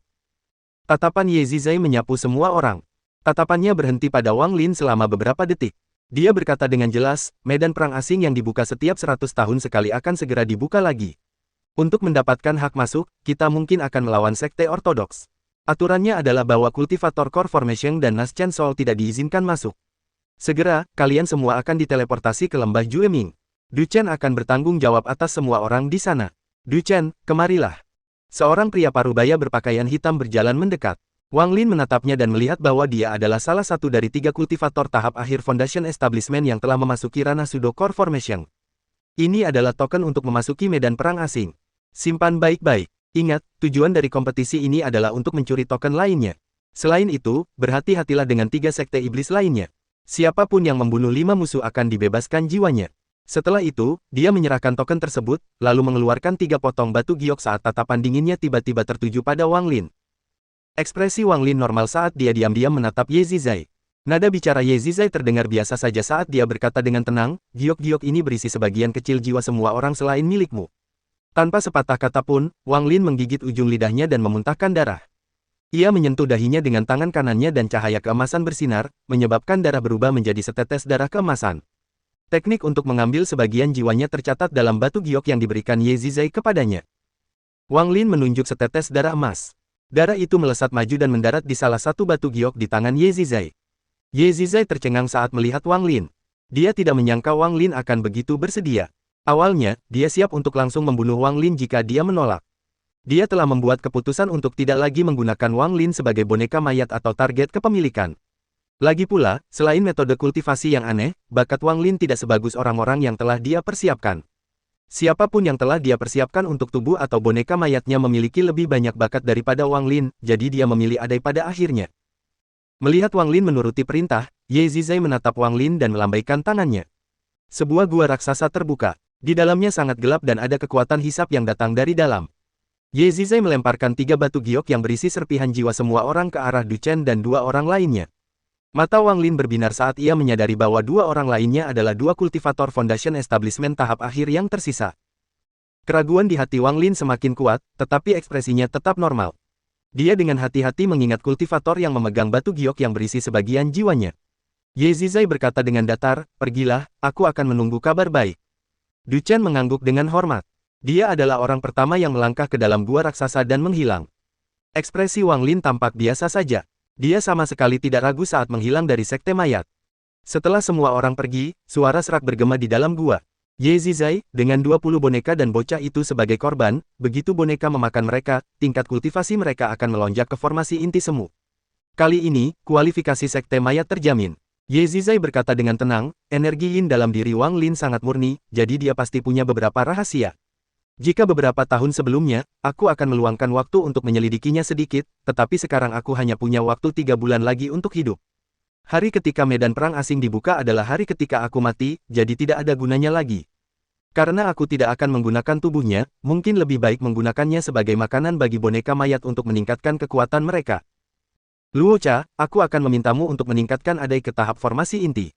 Begitu medan perang asing terbuka, carikan aku boneka mayat yang bagus. Sebagai gantinya, aku akan pergi ke hutan untuk membantu Tuan Zi merasuki adik magangku, Wu Yu. Suara serak itu tertawa terbahak-bahak dan setuju. Lembah Jueming berada di tepi selatan Zhao. Lembah itu sangat luas. Di dalamnya terdapat beberapa hutan dan sungai. Karena digunakan sebagai tempat kompetisi memasuki medan perang asing, daerah ini diselimuti kabut sepanjang tahun. Pada titik ini, di area utara lembah, sebuah pintu besar muncul dan para pembudidaya dengan peti mati di belakang mereka melayang keluar satu persatu. Setelah orang terakhir muncul, pintu raksasa itu berubah menjadi titik-titik cahaya keemasan dan perlahan menghilang. Tepat pada saat itu, 3 orang kultivator tahap pendirian fondasi akhir hendak menghancurkan batu giok yang berisi serpihan jiwa dengan tangan mereka. Bab 102 Berkabung Bencana 1. Wang Lin terus mengawasi orang yang memegang batu giok yang berisi sebagian jiwanya. Saat dia melihat ketiganya hendak menghancurkan batu giok itu, dia membuka mulutnya. Pedang terbang berwarna hijau terbang keluar dan menyerang ketiganya. Saat cahaya hijau muncul, suhu di area itu turun. Pedang terbang yang dimurnikan oleh darah Wang Lin juga berubah setelah Wang Lin mulai mengolah metode kenaikan dunia bawah. Energi yin telah memasuki pedang terbang itu. Energi yin pada pedang itu sangat tirani. Semua tanaman di area itu tiba-tiba membeku. Bahkan semua kultivator tahap awal Foundation Establishment merasakan tubuh mereka mati rasa saat embun beku mulai terbentuk di pakaian mereka. Kultivator yang memegang giok berisi potongan jiwa Wang Lin terkejut. Dia tidak punya waktu untuk menghancurkan giok itu. Yang bisa dia lakukan hanyalah mundur dengan cepat. Namun, bahkan dalam mimpinya, dia tidak menyangka pedang terbang itu akan mulai berdengung lalu tiba-tiba menghilang dari pandangannya. Dia segera mengeluarkan harta karun ajaib untuk membela diri, tetapi sudah terlambat. Pedang terbang itu muncul 1 meter dari kultivator itu dan menusuk tenggorokannya. Darah menyembur keluar dari tempat yang ditusuk pedang itu. Dia memegang tenggorokannya dengan kedua tangannya saat dia jatuh dengan ekspresi tidak percaya di wajahnya. Wang Lin melompat. Dia meraih batu giok itu dan melemparkannya ke dalam tas penyimpanannya. Semua ini terjadi terlalu cepat. Menyebutnya sebagai sambaran petir akan sangat tepat. Pada saat yang sama, 2 kultivator lainnya telah menghancurkan batu giok mereka. Asap merah muda muncul dan menyebar seperti gelombang ke daerah sekitarnya. Saat peti mati yang dibawa oleh para pengikut sekte mayat bersentuhan dengan asap merah muda, suara garukan terdengar dari dalam peti mati. Seolah-olah ada orang yang berbaring di dalam peti mati dan menggaruk bagian dalam dengan kuku mereka. Melihat para kultivator Foundation Establishment, mereka semua tampak seperti berada di bawah pengaruh teknik pengikatan. Mereka tidak bisa bergerak sama sekali. Setelah menghancurkan batu giok itu, 2 orang kultivator tahap akhir pendirian fondasi itu bahkan tidak melihat ke arah Wang Lin saat mereka menyerbu kembali ke arah gerbang yang hendak runtuh. Keduanya menghilang dalam sekejap ke dalam gerbang lalu gerbang itu menghilang menjadi titik-titik cahaya keemasan dan lenyap tanpa jejak. Wang Lin tidak mengatakan sepatah kata pun. Dia cepat-cepat mundur sambil menatap para pengikut sekte mayat dan mulai merenung. Suara garukan itu makin keras, hingga salah satu peti mati pecah dan sebuah tangan terjulur keluar, disusul suara napas berat. Perlahan, mumi berambut hitam panjang itu duduk di dalam peti mati. Matanya memancarkan cahaya hijau saat mengamati sekelilingnya hingga akhirnya tatapannya tertuju pada tuannya. Matanya yang merah berubah dingin saat ia menjerit dan mencengkeram tuannya. Ia bernapas dengan ganas melalui hidungnya. Kultivator tahap awal Foundation Establishment itu gemetar saat tubuhnya berubah menjadi gas putih. Gas putih itu dihirup oleh boneka mayat itu. Pada saat yang sama, tubuh mumi yang layu mulai pulih. Tak lama kemudian, sang pembudidaya telah menjadi sekantong tulang sementara boneka mayat telah kembali ke bentuk manusia. Boneka mayat itu menghisap lagi dan kultivator itu menjerit dan mati. Gas kuning keluar dari tubuh kultivator itu. Boneka mayat itu mengambil gas kuning itu dan memasukkannya ke dalam mulutnya. Tak lama kemudian, boneka mayat itu berubah hingga bentuknya persis seperti sang kultivator yang baru saja meninggal. Pada saat yang sama, satu persatu peti mati pecah dan satu persatu tangan boneka mayat terulur. Semua boneka mayat ini menyerang tuan mereka begitu mereka melarikan diri. Tidak semua boneka mayat melakukan ini. Sekitar sepertiga boneka mayat keluar dan hanya berdiri di sana, bingung. Wang Lin tercengang saat melihat pemandangan di depannya. Semua boneka mayat yang telah berubah menjadi sesuatu yang menyerupai tuan mereka memiliki kultivasi Foundation Establishment tahap akhir. Wang Lin menatap orang-orang aneh ini.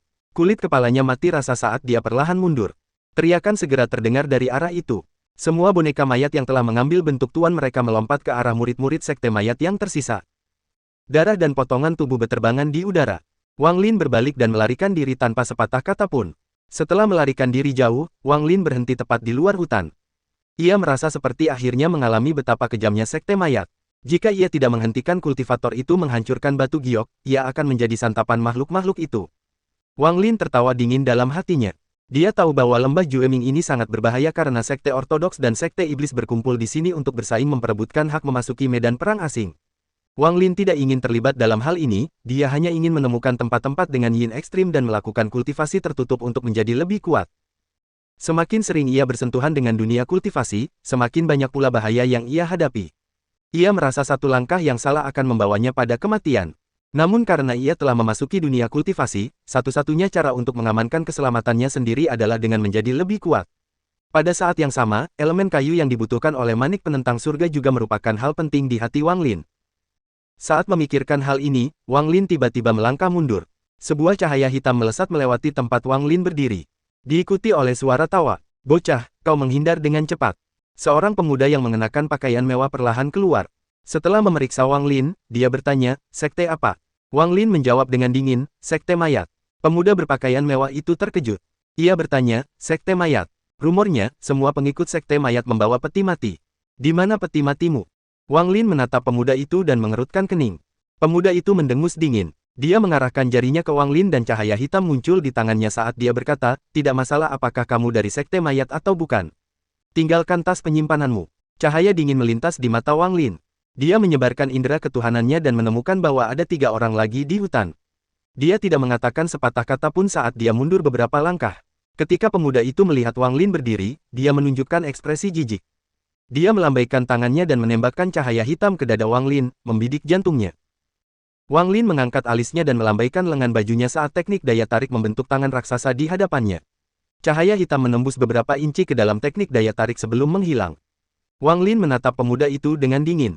Dia menyadari dengan indera ilahi bahwa ketiga orang yang bersembunyi di hutan itu dengan cepat bergerak mendekat.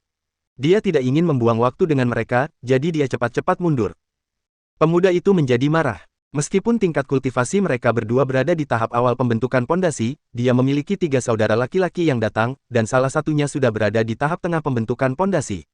Keempatnya tidak bergerak bersama orang-orang lain dari sekte Tiandao. Mereka memutuskan untuk menggunakan ini sebagai kesempatan untuk mencuri dari orang lain. Harus dikatakan bahwa selama kompetisi ini, semua sekte telah memberikan banyak harta ajaib untuk meningkatkan kekuatan pengikut yayasan pendirian. Ketika pemuda itu melihat bahwa Wang Lin hanya seorang diri, dia pun terdorong untuk membunuhnya, dan kini saat dia melihat Wang Lin berusaha melarikan diri, dia menamparkan tas pegangannya dan sebuah penggaris sepanjang 8 inci melayang keluar. Penggaris ini berwarna hijau seluruhnya. Saat muncul, ia mengeluarkan aroma yang kuat. Pemuda itu menarik napas dalam-dalam dan tanpa berkata apa-apa, mengarahkan penggaris itu ke depan. Penggaris itu bergetar dan jamur hitam besar tumbuh darinya. Jamur itu terlepas dari penggaris dan melayang di udara. Ekspresi pemuda itu serius saat dia dengan cepat mengeluarkan sesuatu dari tasnya dan melemparkannya. Wang Lin melihat kilatan cahaya merah saat seekor tawon merah terbang ke arah jamur dan melahapnya hanya dengan beberapa gigitan. Tawon itu tiba-tiba membesar beberapa kali lipat. Ukurannya sebesar kepalan tangan. Ia menjerit dan menyerbu ke arah Wang Lin. Meskipun semua ini terdengar lambat, semuanya terjadi dalam sekejap mata. Tatapan mata Wang Lin menjadi dingin saat pedang terbang hijau kecil itu muncul di hadapannya dan menyerbu ke arah tawon itu. Tawon itu mengeluarkan dengungan dan menghindar ke sisi pedang terbang, tetapi pada saat yang sama, pedang terbang itu tiba-tiba menghilang. Pedang terbang itu muncul kembali di hadapan pemuda itu dan menembus dadanya, meninggalkan lubang berdarah di sana. Pemuda yang berpakaian mewah itu bahkan tidak mampu bereaksi sebelum dia meninggal. Saat pemuda itu meninggal, penggaris itu meredup dan jatuh ke tanah. Wang Lin menggunakan teknik daya tariknya untuk segera meraihnya, begitu pula tas pegangan pemuda itu, lalu pergi. Tawon itu berputar sekali di udara dan dengan cepat mengejar Wang Lin. Pada saat yang sama, 3 sosok menyerbu keluar dari hutan. Ada 2 laki-laki dan 1 perempuan. Salah satu wajah laki-laki itu muram saat dia melihat mayat di tanah dan berteriak, "Kejar!" Tepat pada saat itu, di sebuah kota kecil di perbatasan utara Zhao, muncul 2 tamu tak diundang.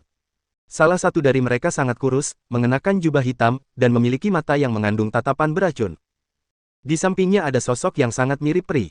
Sosok ini sangat tua dan penuh kerutan, tetapi memiliki aura yang istimewa.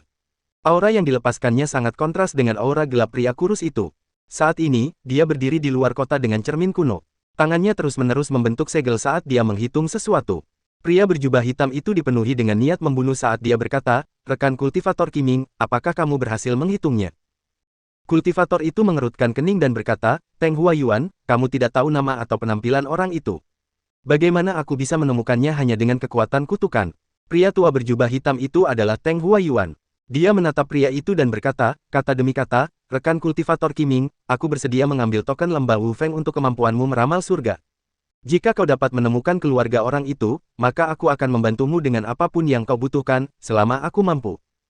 Sang kultivator merenung sejenak. Ia menghela napas dan berkata, "Baiklah, saya akan berusaha sebaik mungkin. Namun, rekan kultivator Teng, semua pembalasan dendam memiliki awal dan semua utang memiliki penagih. Saya harap Anda tidak membunuh terlalu banyak." Bab 103 Berkabung Bencana 2. Teng Huayuan tersenyum sinis sambil melepaskan aura pembunuh yang kuat. Diam-diam dia berpikir, "Li Er, kakek akan membalas dendam untukmu." Memikirkan Teng Li, Teng Huayuan tak kuasa menahan rasa duka di hatinya. Murid generasi keempat yang paling menonjol dari keluarga Teng tiba-tiba terbunuh oleh seseorang. Setelah Teng Li meninggal, Teng Huayuan menyelidiki masalah tersebut dan mencari tahu apa yang sebenarnya terjadi. Selain Wang Lin, siapapun yang terlibat dicatat oleh Teng Huayuan. Kultivator lainnya menghela napas dan berkata, "Rekan kultivator Teng, menurut perhitunganku, orang itu ada di lembah Jueming. Mengapa kau ingin mencari keluarganya? Lupakan saja, semua utang pasti ada penagihnya. Jika tersiar kabar bahwa kau melampiaskan amarahmu pada manusia, itu tidak akan terlihat baik." Wajah Teng Huayuan tenggelam saat dia menatap kultivator lainnya tanpa sepatah kata pun. Sang kultivator tersenyum pahit sambil menggelengkan kepalanya. Ia memegang cermin perunggu dan membentuk segel dengan tangan kanannya. Cermin perunggu itu langsung melayang ke udara dan mulai berputar-putar, seolah sedang mencari sesuatu. Namun, setelah terbang maju mundur dalam waktu yang lama, ia tidak dapat menemukan arahnya. Sang kultivator mengerutkan kening. Ia tahu bahwa ini terjadi karena petunjuk yang ada terlalu sedikit. Ia menunjuk cermin itu dan cermin itu terbang kembali ke tangannya. Sang kultivator menggigit jarinya dan dengan cepat menggambar sebuah simbol dengan darahnya sendiri di cermin. Ia melempar cermin itu lagi. Kali ini, cermin itu membesar beberapa kali lipat dari ukuran aslinya. Cermin itu sangat bening dan ada riak-riak di permukaannya. Cermin itu miring dan menghadap Teng Huayuan. Kultivator itu berkata dengan ekspresi serius, "Jangan kaget, rekan kultivator Teng. Cerminku perlu menyerap aura kutukan di antara kalian berdua." Jejak gas hitam keluar dari dahi Teng Huayuan dan masuk ke cermin. Riak-riak di cermin meningkat hingga bayangan sebuah rumah besar tercetak di atasnya. Mata Teng Huayuan dipenuhi dengan niat membunuh. Setelah selesai melihat, dia menoleh ke arah kultivator lainnya. Sang kultivator ragu-ragu dan mendesah. Ia melambaikan tangan kanannya dan cermin itu pun melayang ke tanah. Cermin itu langsung membesar hingga sebesar manusia. Sang kultivator memaksakan senyum dan melangkah ke cermin itu. Teng Huayuan tersenyum dan mengikuti di belakang. Setelah keduanya masuk, cermin itu menyusut hingga menghilang tanpa jejak. Ada sebuah kota kecil yang berjarak 100 km dari tempat itu.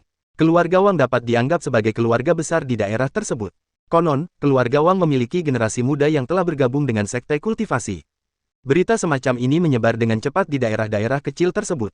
Keluarga Wang awalnya adalah keluarga tukang kayu yang memiliki berbagai toko di kota-kota. Di mata orang luar, keluarga Wang adalah keluarga terbesar di daerah tersebut. Di seluruh kota, bangunan paling mewah pastilah rumah utama keluarga Wang.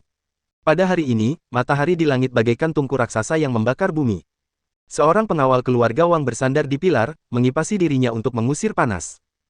Jubah katunnya sudah basah di bagian dada dan punggung. Cuaca sialan ini sangat panas. Bagaimana kita bisa hidup dalam kondisi seperti ini? Penjaga itu membuka jubahnya dan mengipasi lebih keras.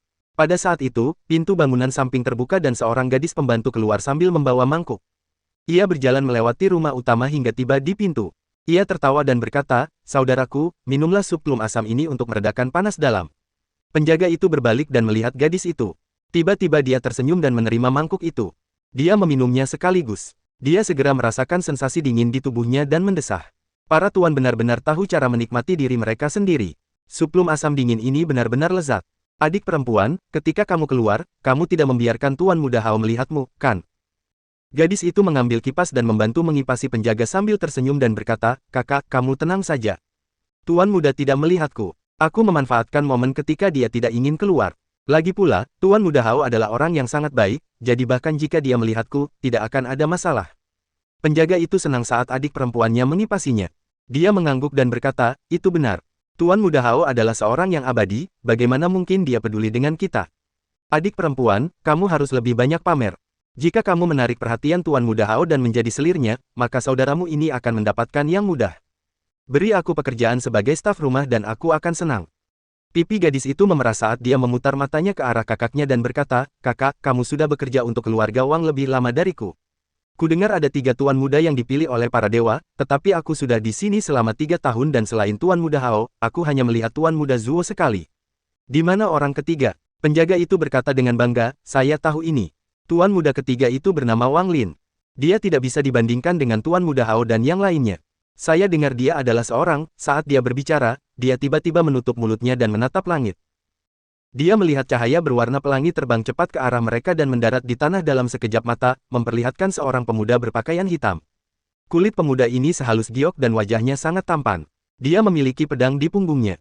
Namun jika diperhatikan lebih dekat, ia sudah tidak muda lagi. Ada kerutan di sudut matanya. Kesombongan masa mudanya sudah tidak ada lagi. Sebaliknya, ada kesan usia. Tuan Muda Zuo. Penjaga itu tergagap dan segera membungkuk. Gadis itu terkejut melihat cara Tuan Muda itu mendarat. Dia segera bersembunyi di belakang kakaknya.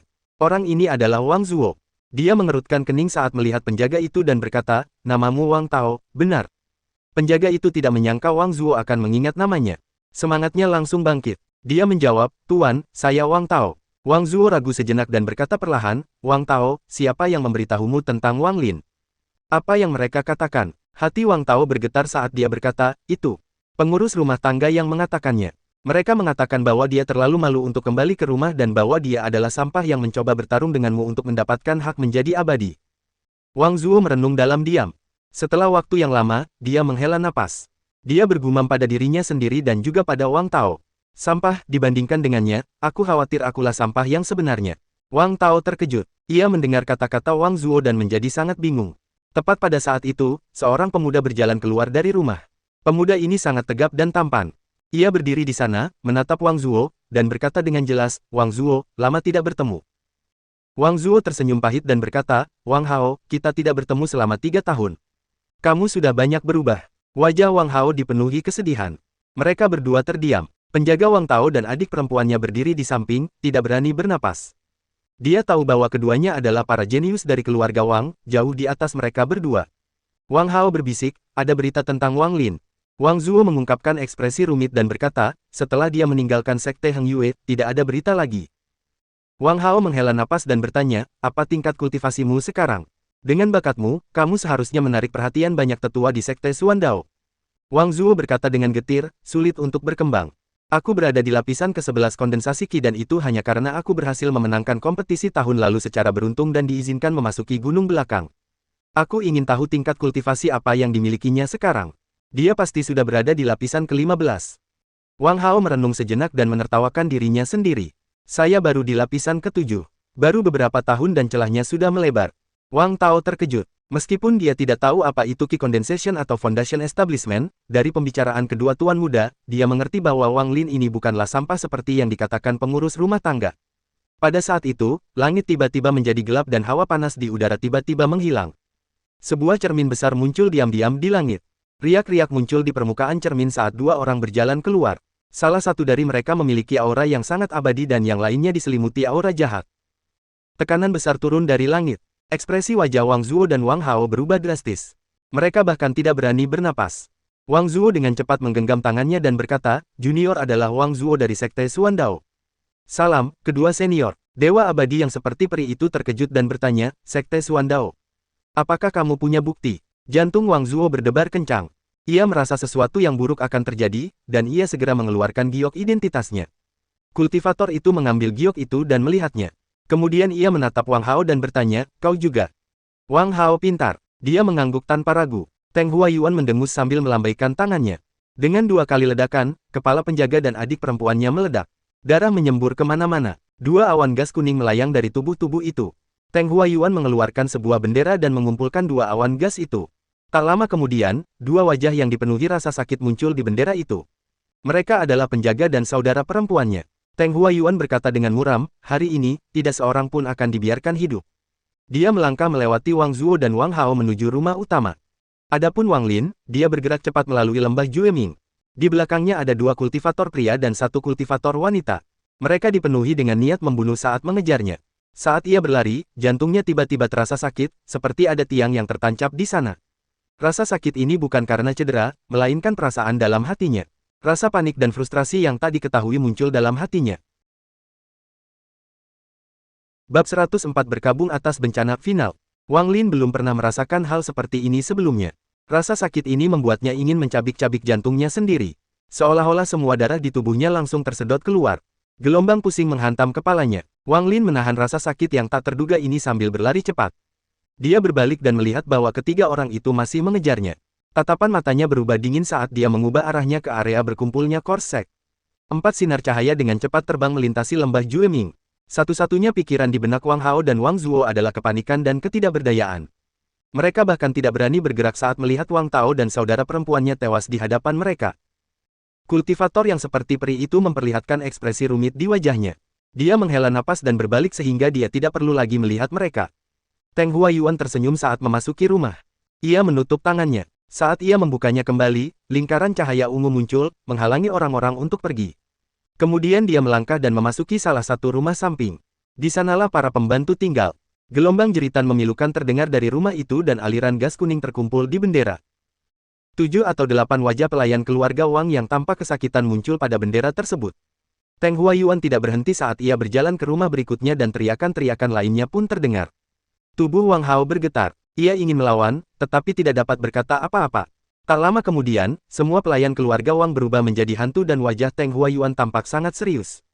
Anggota keluarga Wang lainnya terkejut mendengar teriakan itu dan mencoba melarikan diri, tetapi mereka terkejut karena menemukan cahaya ungu yang menghalangi mereka untuk pergi. Mereka hanya bisa mendengar jeritan memilukan yang terus-menerus dari luar. Ketakutan semacam ini membuat seluruh keluarga Wang menjadi gelisah. Teng Huayuan bergumam pada dirinya sendiri, Li Er, orang itu telah membunuhmu, jadi aku akan membunuh seluruh keluarganya untuk membalas dendam padamu. Setelah itu, dia melangkah ke ruangan lain. Tubuh Wang Hao bergetar seolah ada kekuatan yang mengalir keluar dari dalam dirinya. Dia melangkah maju beberapa langkah dan berteriak keras, tidak. Teng Huayuan berbalik dan mencibir. Dia melambaikan tangannya dan rumah itu berubah menjadi debu tanpa suara, memperlihatkan seorang pria dan wanita yang wajahnya dipenuhi ketakutan. Pria dan wanita ini adalah paman dan bibi ketiga Wang Lin, yang juga merupakan orang tua Wang Hao. Tangan kanan Teng Huayuan terulur dan ayah Wang Hao melayang ke udara dengan tangan melingkari lehernya. Wajahnya langsung memerah dan dia membuka mulutnya, memperlihatkan ekspresi menderita. Mata Wang Hao memerah karena air mata mengalir keluar. Dia meraung dan hendak berlari keluar ketika Wang Zuo menahannya. Wang Zuo berbisik, Wang Hao, jangan gegabah. Orang itu adalah seorang kultivator Nas Chen Sol. Teng Huayuan mencibir. Tangan kanannya mengepal. Dengan suara keras, kepala ayah Wang Hao berubah menjadi bubur. Tubuhnya jatuh ke tanah, lalu jiwanya keluar dan dikumpulkan oleh bendera. Tidak. Suara Wang Hao menjadi serak. Dia merasakan sakit di dadanya saat dia batuk darah. Dia melihat tubuh ayahnya dan bergumam, kenapa? Teng Huayuan sekali lagi menangkap ibu Wang Hao, menghancurkan tengkoraknya, dan melemparkannya ke hadapan Wang Hao. Tubuh Wang Hao bergetar saat dia batuk darah lagi dan akhirnya pingsan. Dia memegang tubuh ibunya. Air mata mengalir dari matanya saat dia berteriak, kenapa?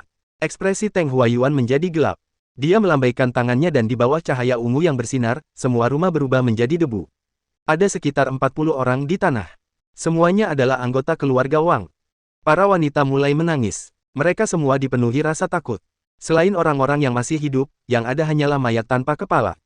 Teng Huayuan tersenyum sambil meraih seseorang. Orang ini adalah paman ketiga dari ayah Wang Lin. Saat ini, dia adalah anggota keluarga Wang yang paling senior. Dikelilingi oleh teriakan, jiwanya diambil oleh Teng Huayuan dan dia meninggal.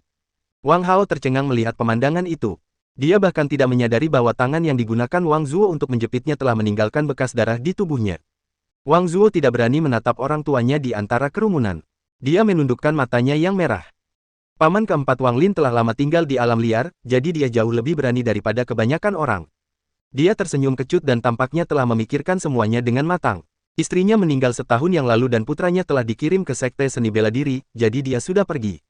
Dia bertanya, dengan suara keras. Yang abadi, apa yang telah dilakukan keluarga Wangku hingga menyinggungmu? Aku tahu kami manusia seperti semut di matamu, tetapi semut pun berhak mengetahui apa penyebab semua ini. Sang pembudidaya yang bagaikan peri mengeluarkan suara terkejut saat dia memeriksa pria ini. Kenapa? Teng Huayuan menunjuk beberapa kali dan beberapa orang lagi tewas. Darah menyembur kemana-mana dari tubuh mereka yang berantakan dan terpotong-potong. Seseorang dari keluarga Wangmu berani membunuh cicit buyutku, jadi aku memutuskan untuk membunuh seluruh keluarganya.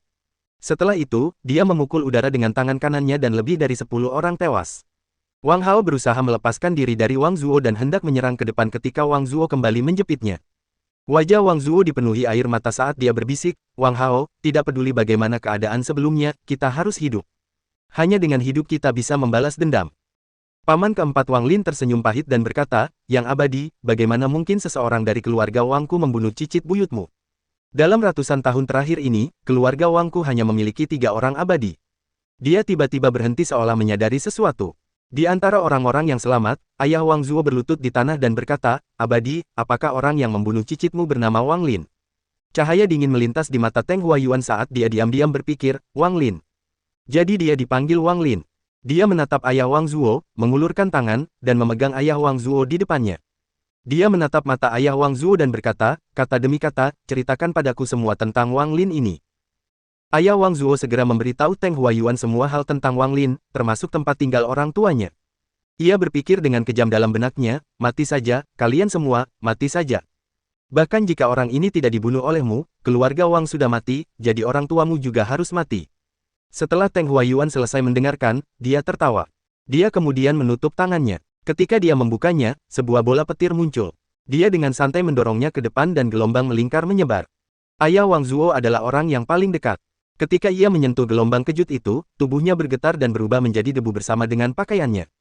Saat riak-riak menyebar, semua orang yang menyentuhnya mati dan jiwa mereka dikumpulkan oleh bendera. Saat riak itu hendak mengenai paman keempat Wang Lin, dia sudah memejamkan matanya, tetapi cahaya putih lembut menutupi tubuhnya dan menghalangi riak bola petir tersebut. Teng Huayuan berbalik dan menatap kultivator yang bagaikan peri itu. Kultivator itu menghela napas dan berkata, "Rekan kultivator Teng, biarkan orang ini tetap hidup. Dia berguna bagiku." Teng Huayuan mencibir sambil menunjuk Wang Zuo dan Wang Hao dan berkata, "Kalau begitu, kau tidak akan ikut campur dalam masalah mereka berdua." Kultivator itu tersenyum tipis sambil menatap Teng Huayuan dan berkata, "Rekan kultivator Teng, mengapa kamu menanyakan pertanyaan yang sudah jelas seperti itu? Tentu saja aku tidak akan menghentikanmu, tetapi jika senior Punanzi bertanya, aku harus mengatakan yang sebenarnya." Teng Huayuan menatap kultivator yang seperti peri itu. Setelah waktu yang lama, dia menghentakkan kakinya dan seluruh tanah milik keluarga Wang berubah menjadi puing-puing. Adapun Wang Zuo dan mereka, dia bahkan tidak melihat ke arah mereka saat dia terbang ke arah orang tua Wang Lin. Tubuh Wang Zuo bergetar saat dia melihat reruntuhan itu. Setelah merenung sejenak, dia berlutut di tanah dan bersujud. Dahinya berdarah dan ekspresinya sangat serius. Wang Hao menggertakkan giginya. Dia tertawa terbahak-bahak dan jatuh. Wang Zuo bangkit dan menggendong Wang Hao. Ia membungkuk ke arah kultivator yang seperti peri itu dan terbang menuju sekte Xuandao. Semua ingatannya tentang keluarga Wang pun sirna. Kultivator yang seperti peri itu mendesah dan berpikir, ini benar-benar dosa. Aku tidak tahu apakah yang kulakukan itu benar atau salah, tetapi pria parubaya ini benar-benar tidak normal. Aku akan menyelamatkan siapapun yang aku bisa. Memikirkan hal itu, dia melambaikan lengan bajunya dan menghilang dari tanah milik keluarga Wang bersama paman keempat Wang Lin. Teng Huayuan segera tiba di desa kecil tempat orang tua Wang Lin tinggal. Bersamanya ada bendera kecil dengan lebih dari 100 wajah keluarga Wang. Semuanya menunjukkan ekspresi yang sangat menyakitkan. Gelombang jeritan sengsara datang dari bendera, menyebabkan gelombang angin dingin. Setelah tiba di desa, dia menyebarkan indera ketuhanannya. Dia segera menemukan rumah Wang Lin dan bergegas ke sana. 15 menit kemudian, Teng Huayuan keluar dari rumah Wang Lin. Tangan kanannya menyentuh bendera dan bendera itu membesar menjadi ukuran raksasa saat Teng Huayuan memuntahkan darah baru lahir. Jeritan terdengar dari bendera saat riak-riak muncul di atasnya. Perlahan-lahan, riak-riak itu menghilang, menampakkan sebuah gambar. Gambar ini menunjukkan Wang Lin bergerak cepat melalui hutan. Teng Huayuan tersenyum dan tangan kanannya menunjuk ke gambar itu. Adapun Wang Lin, di bawah pengaruh perasaan ngeri yang tidak dapat dijelaskan ini, dia memimpin ketiga pengawalnya menuju lokasi berkumpulnya sekte mayat. Sakitnya. Sakit yang tak terbayangkan. Sakit yang tak terlukiskan. Rasa sakit semacam ini menenggelamkan Wang Lin seperti banjir. Para kultivator sangat sensitif terhadap hal-hal tertentu. Wang Lin merasakan kepanikan yang belum pernah dialaminya sebelumnya. Wajah orang tuanya muncul di hadapannya. Tak lama kemudian, Wang Lin melihat pemandangan yang akan diingatnya sepanjang hidupnya. Tidak. Dua aliran darah mengalir dari matanya. Ekspresinya menyakitkan, tubuhnya gemetar, dan serpihan energi spiritual Yin bergerak dengan keras di tubuhnya, benar-benar di luar kendalinya. Setiap tanaman dalam radius 10 meter darinya membeku. Aura beku ini terus tumbuh lebih kuat. Pada saat inilah, Ji, di dalam Wang Lin terus-menerus naik, mencapai alam Ji. Bab 105 Alam Ji di era masa lalu. Pada zaman dahulu, Ji, Dao, dan Si adalah tiga alam energi spiritual yang sulit dipahami.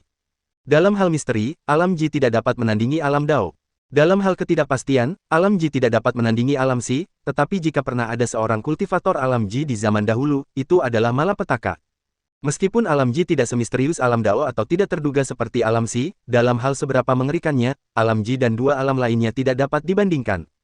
Kultivator dengan alam Ji, tanpa diragukan lagi, akan menjadi beberapa kali lebih kuat daripada kultivator lain dengan level yang sama dan energi spiritual mereka akan sepenuhnya didasarkan pada alam Ji. Akibatnya, satu-satunya kata yang dapat menggambarkan alam Ji adalah mengerikan. Di antara para kultivator dengan tingkat kultivasi yang sama, seorang kultivator alam Ji tidak terkalahkan. Namun, kelemahan alam Ji juga sangat jelas. Dengan alam Ji, seorang kultivator tidak akan pernah mencapai tahap pemisahan roh. Tahap akhir dari jiwa baru lahir adalah batasnya. Akan tetapi, seorang kultivator alam Ji jiwa baru lahir pada tahap akhir adalah seseorang yang bahkan kultivator pemisah roh pun tidak akan mau berurusan dengannya. Jika hanya itu saja, maka alam Ji tidak akan dianggap menakutkan. Yang benar-benar menakutkan adalah bahwa di zaman kuno, ketika seorang kultivator transformasi jiwa menjalani ujiannya, orang-orang mengetahui bahwa ia memiliki alam Ji. Berita ini merupakan sesuatu yang mengejutkan semua orang di dunia kultivasi kuno dan membuat mereka takut. Harus dikatakan bahwa kultivator ini telah mengamuk di dunia kultivasi selama 3000 tahun. Selama 3000 tahun itu, dia seperti raja di dunia kultivasi. Jika ada yang tidak menyukainya, dia akan memusnahkan keluarga dan sekte mereka. Selama 3000 tahun ini, sekadar menyebut namanya saja akan membuat orang merinding. Alam Ji adalah eksistensi yang menantang surga. Alam Ji tidak hanya membuat seseorang tak terkalahkan dalam pertarungan melawan kultivator dengan tingkat kultivasi yang sama, energi spiritual yang diresapi dengan alam Ji dapat membawa teknik ke titik ekstrim. Semua ini sudah sangat luar biasa, tetapi ketika satu-satunya kelemahan yaitu tidak dapat mencapai tahap pemisahan roh dihilangkan, maka ketika seorang kultivator yang melewati tahap jiwa baru lahir dengan alam Ji muncul, itu benar-benar dapat dianggap sebagai malapetaka. Karena itu, setiap kali seorang kultivator alam Ji muncul, mereka diburu oleh semua kultivator lainnya. Alam Ji dianggap oleh dunia kultivasi kuno sebagai sesuatu yang benar-benar menantang surga. Jika jalur kultivasi iblis dianggap sebagai binatang buas, jika dibandingkan dengan alam Ji, ia hanya hewan peliharaan yang dijinakkan. Sebenarnya pada zaman dahulu kala, kajian tentang alam Ji tidak pernah berhenti, namun pada akhirnya yang ada hanya pemahaman awal tentang alam Ji. Untungnya, hanya satu orang itu yang tampaknya mampu menembus batas pemisahan roh Ji Rilem. Semua penerus Ji Rilem di generasi selanjutnya terjebak di tahap akhir Naschen Sol. Sebagian besar catatan tentang alam Ji telah hilang sepanjang sejarah. Saat ini, orang-orang tidak tahu bagaimana alam Ji terbentuk atau bagaimana cara mendapatkannya. Hanya di perpustakaan sekte-sekte yang sangat besar di negara-negara kultivasi tingkat tinggi, ada beberapa deskripsi tentang alam Ji. Pada suatu waktu di zaman kuno, seorang kultivator jenius lahir di negara Guni. Pada usia 10 tahun, ia telah mencapai tahap pembentukan inti dan sektenya disapu bersih oleh sekte lain. 5 tahun kemudian, seorang kultivator misterius muncul dan dalam waktu 1 bulan, ia membunuh lebih dari 10.000 kultivator. Darah menutupi langit. Dengan hanya kultivasi Naschen Sol tahap awal, ia tidak hanya dapat dengan mudah membunuh orang lain yang berada di peringkat yang sama dengannya, tetapi ia bahkan dapat membunuh kultivator Spirit Severing. Pada akhirnya, baik sekte ortodoks maupun sekte iblis mengirim seorang kultivator transformasi jiwa dan akhirnya membunuhnya. Pada zaman dahulu, negara air jernih hancur dan raja negara itu masuk ke dalam sebuah sekte. 30 tahun kemudian, dia pergi dan melakukan pembunuhan besar-besaran terhadap semua kultivator. Tidak peduli apakah mereka laki-laki atau perempuan, tua atau muda, dia akan membunuh mereka. Hanya dalam 7 hari, tidak ada kultivator yang tersisa di negara air jernih. Bahkan sektenya sendiri tidak dapat melarikan diri. Darah mewarnai tanah air jernih menjadi merah. Sama seperti negara-negara yang memiliki tingkat kultivasi tinggi mempersiapkan para ahli untuk membunuhnya, darah di air jernih pun mendidih. Menggunakan darah untuk membunuh musuh-musuhnya, sang raja menghilang di tengah kekacauan. Beberapa orang percaya bahwa ia mengalami pembalasan ilahi. Semua hal ini memiliki satu kesamaan, semua kultivator ini memiliki alam Ji. Adapun bagaimana orang-orang ini memperoleh alam Ji, tidak seorang pun tahu. Sebagian orang percaya bahwa mereka mengalami perubahan dan sebagian lagi percaya bahwa mereka semua memiliki harta ajaib yang sama. Dengan warisan harta karun itu, akan memungkinkan siapapun yang memiliki harta karun itu untuk memiliki Jirilem. Banyak spekulasi yang tersebar, namun seiring menghilangnya dunia kultivasi kuno, semua rumor tersebut pun ikut menghilang. Tak seorang pun tahu bahwa saat ini, di negara kultivasi peringkat 3 Zhao, negara yang tak seorang pun peduli, di tempat kecil bernama Lembah Jueming, seorang kultivator bernama Wang Lin tengah berjalan menuju alam Ji sejati. Jika Teng Huayuan tahu semua ini, maka apapun yang terjadi, dia bukanlah orang yang akan menjadi katalisator lahirnya seorang kultivator alam Ji. Wang Lin setengah berlutut di tanah. Segala sesuatu dalam jarak setengah meter darinya telah tertutup es. Di dadanya, manik yang menantang surga itu memancarkan cahaya hitam yang belum pernah terlihat sebelumnya saat bergerak dan melayang di atas kepalanya. Teng Huayuan memanfaatkan koneksi Wang Lin dan keluarganya untuk meninggalkan pesan dalam pikirannya. Aku akan menunggumu di luar lembah Jueming, jika kau tidak datang saat lembah dibuka, maka aku akan menghancurkan bendera jiwa dan jiwa keluargamu akan hilang selamanya. Dua orang kultivator pria dan satu orang kultivator wanita dari Sekte Tian Dao mengejar mereka. Mereka tiba-tiba berhenti belasan meter jauhnya karena tanah yang tertutup es membuat jantung mereka menegang.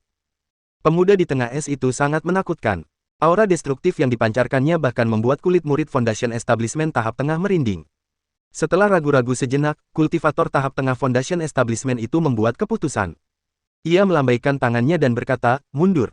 Tepat saat ia hendak pergi, wanita itu menatap manik-manik yang menantang surga di atas kepala Wang Lin dan berkata, kakak magang senior, manik-manik itu terlihat sangat familiar. Lelaki lainnya berkata, ini adalah manik-manik yang diceritakan leluhur kepada kita. Tunggu, tidak, ukiran pada manik-manik ini berbeda. Manik-manik yang ditunjukkan leluhur kepada kita memiliki awan, tetapi yang ini memiliki daun. Kultivator tahap tengah Foundation Establishment terkejut. Ia melihat lebih dekat dan segera menjadi lebih serius. Namun, keserakahan segera mencengkeram hatinya. Selain ukiran, semua hal lain tentang manik-manik itu cocok dengan manik-manik yang ditunjukkan leluhur kepada mereka. Pikiran tentang hadiah untuk manik-manik itu tiba-tiba muncul di benaknya. Siapapun yang menyerahkannya akan diberikan harta karun ajaib tingkat transformasi jiwa, sekte mereka akan menerima 10 boneka yang berada di tingkat transformasi roh, dan peringkat negara mereka akan dinaikkan 1. Kultivator tahap tengah dari Foundation Establishment berkata dengan tegas, tidak peduli apakah itu benar atau tidak, kita harus mengambilnya.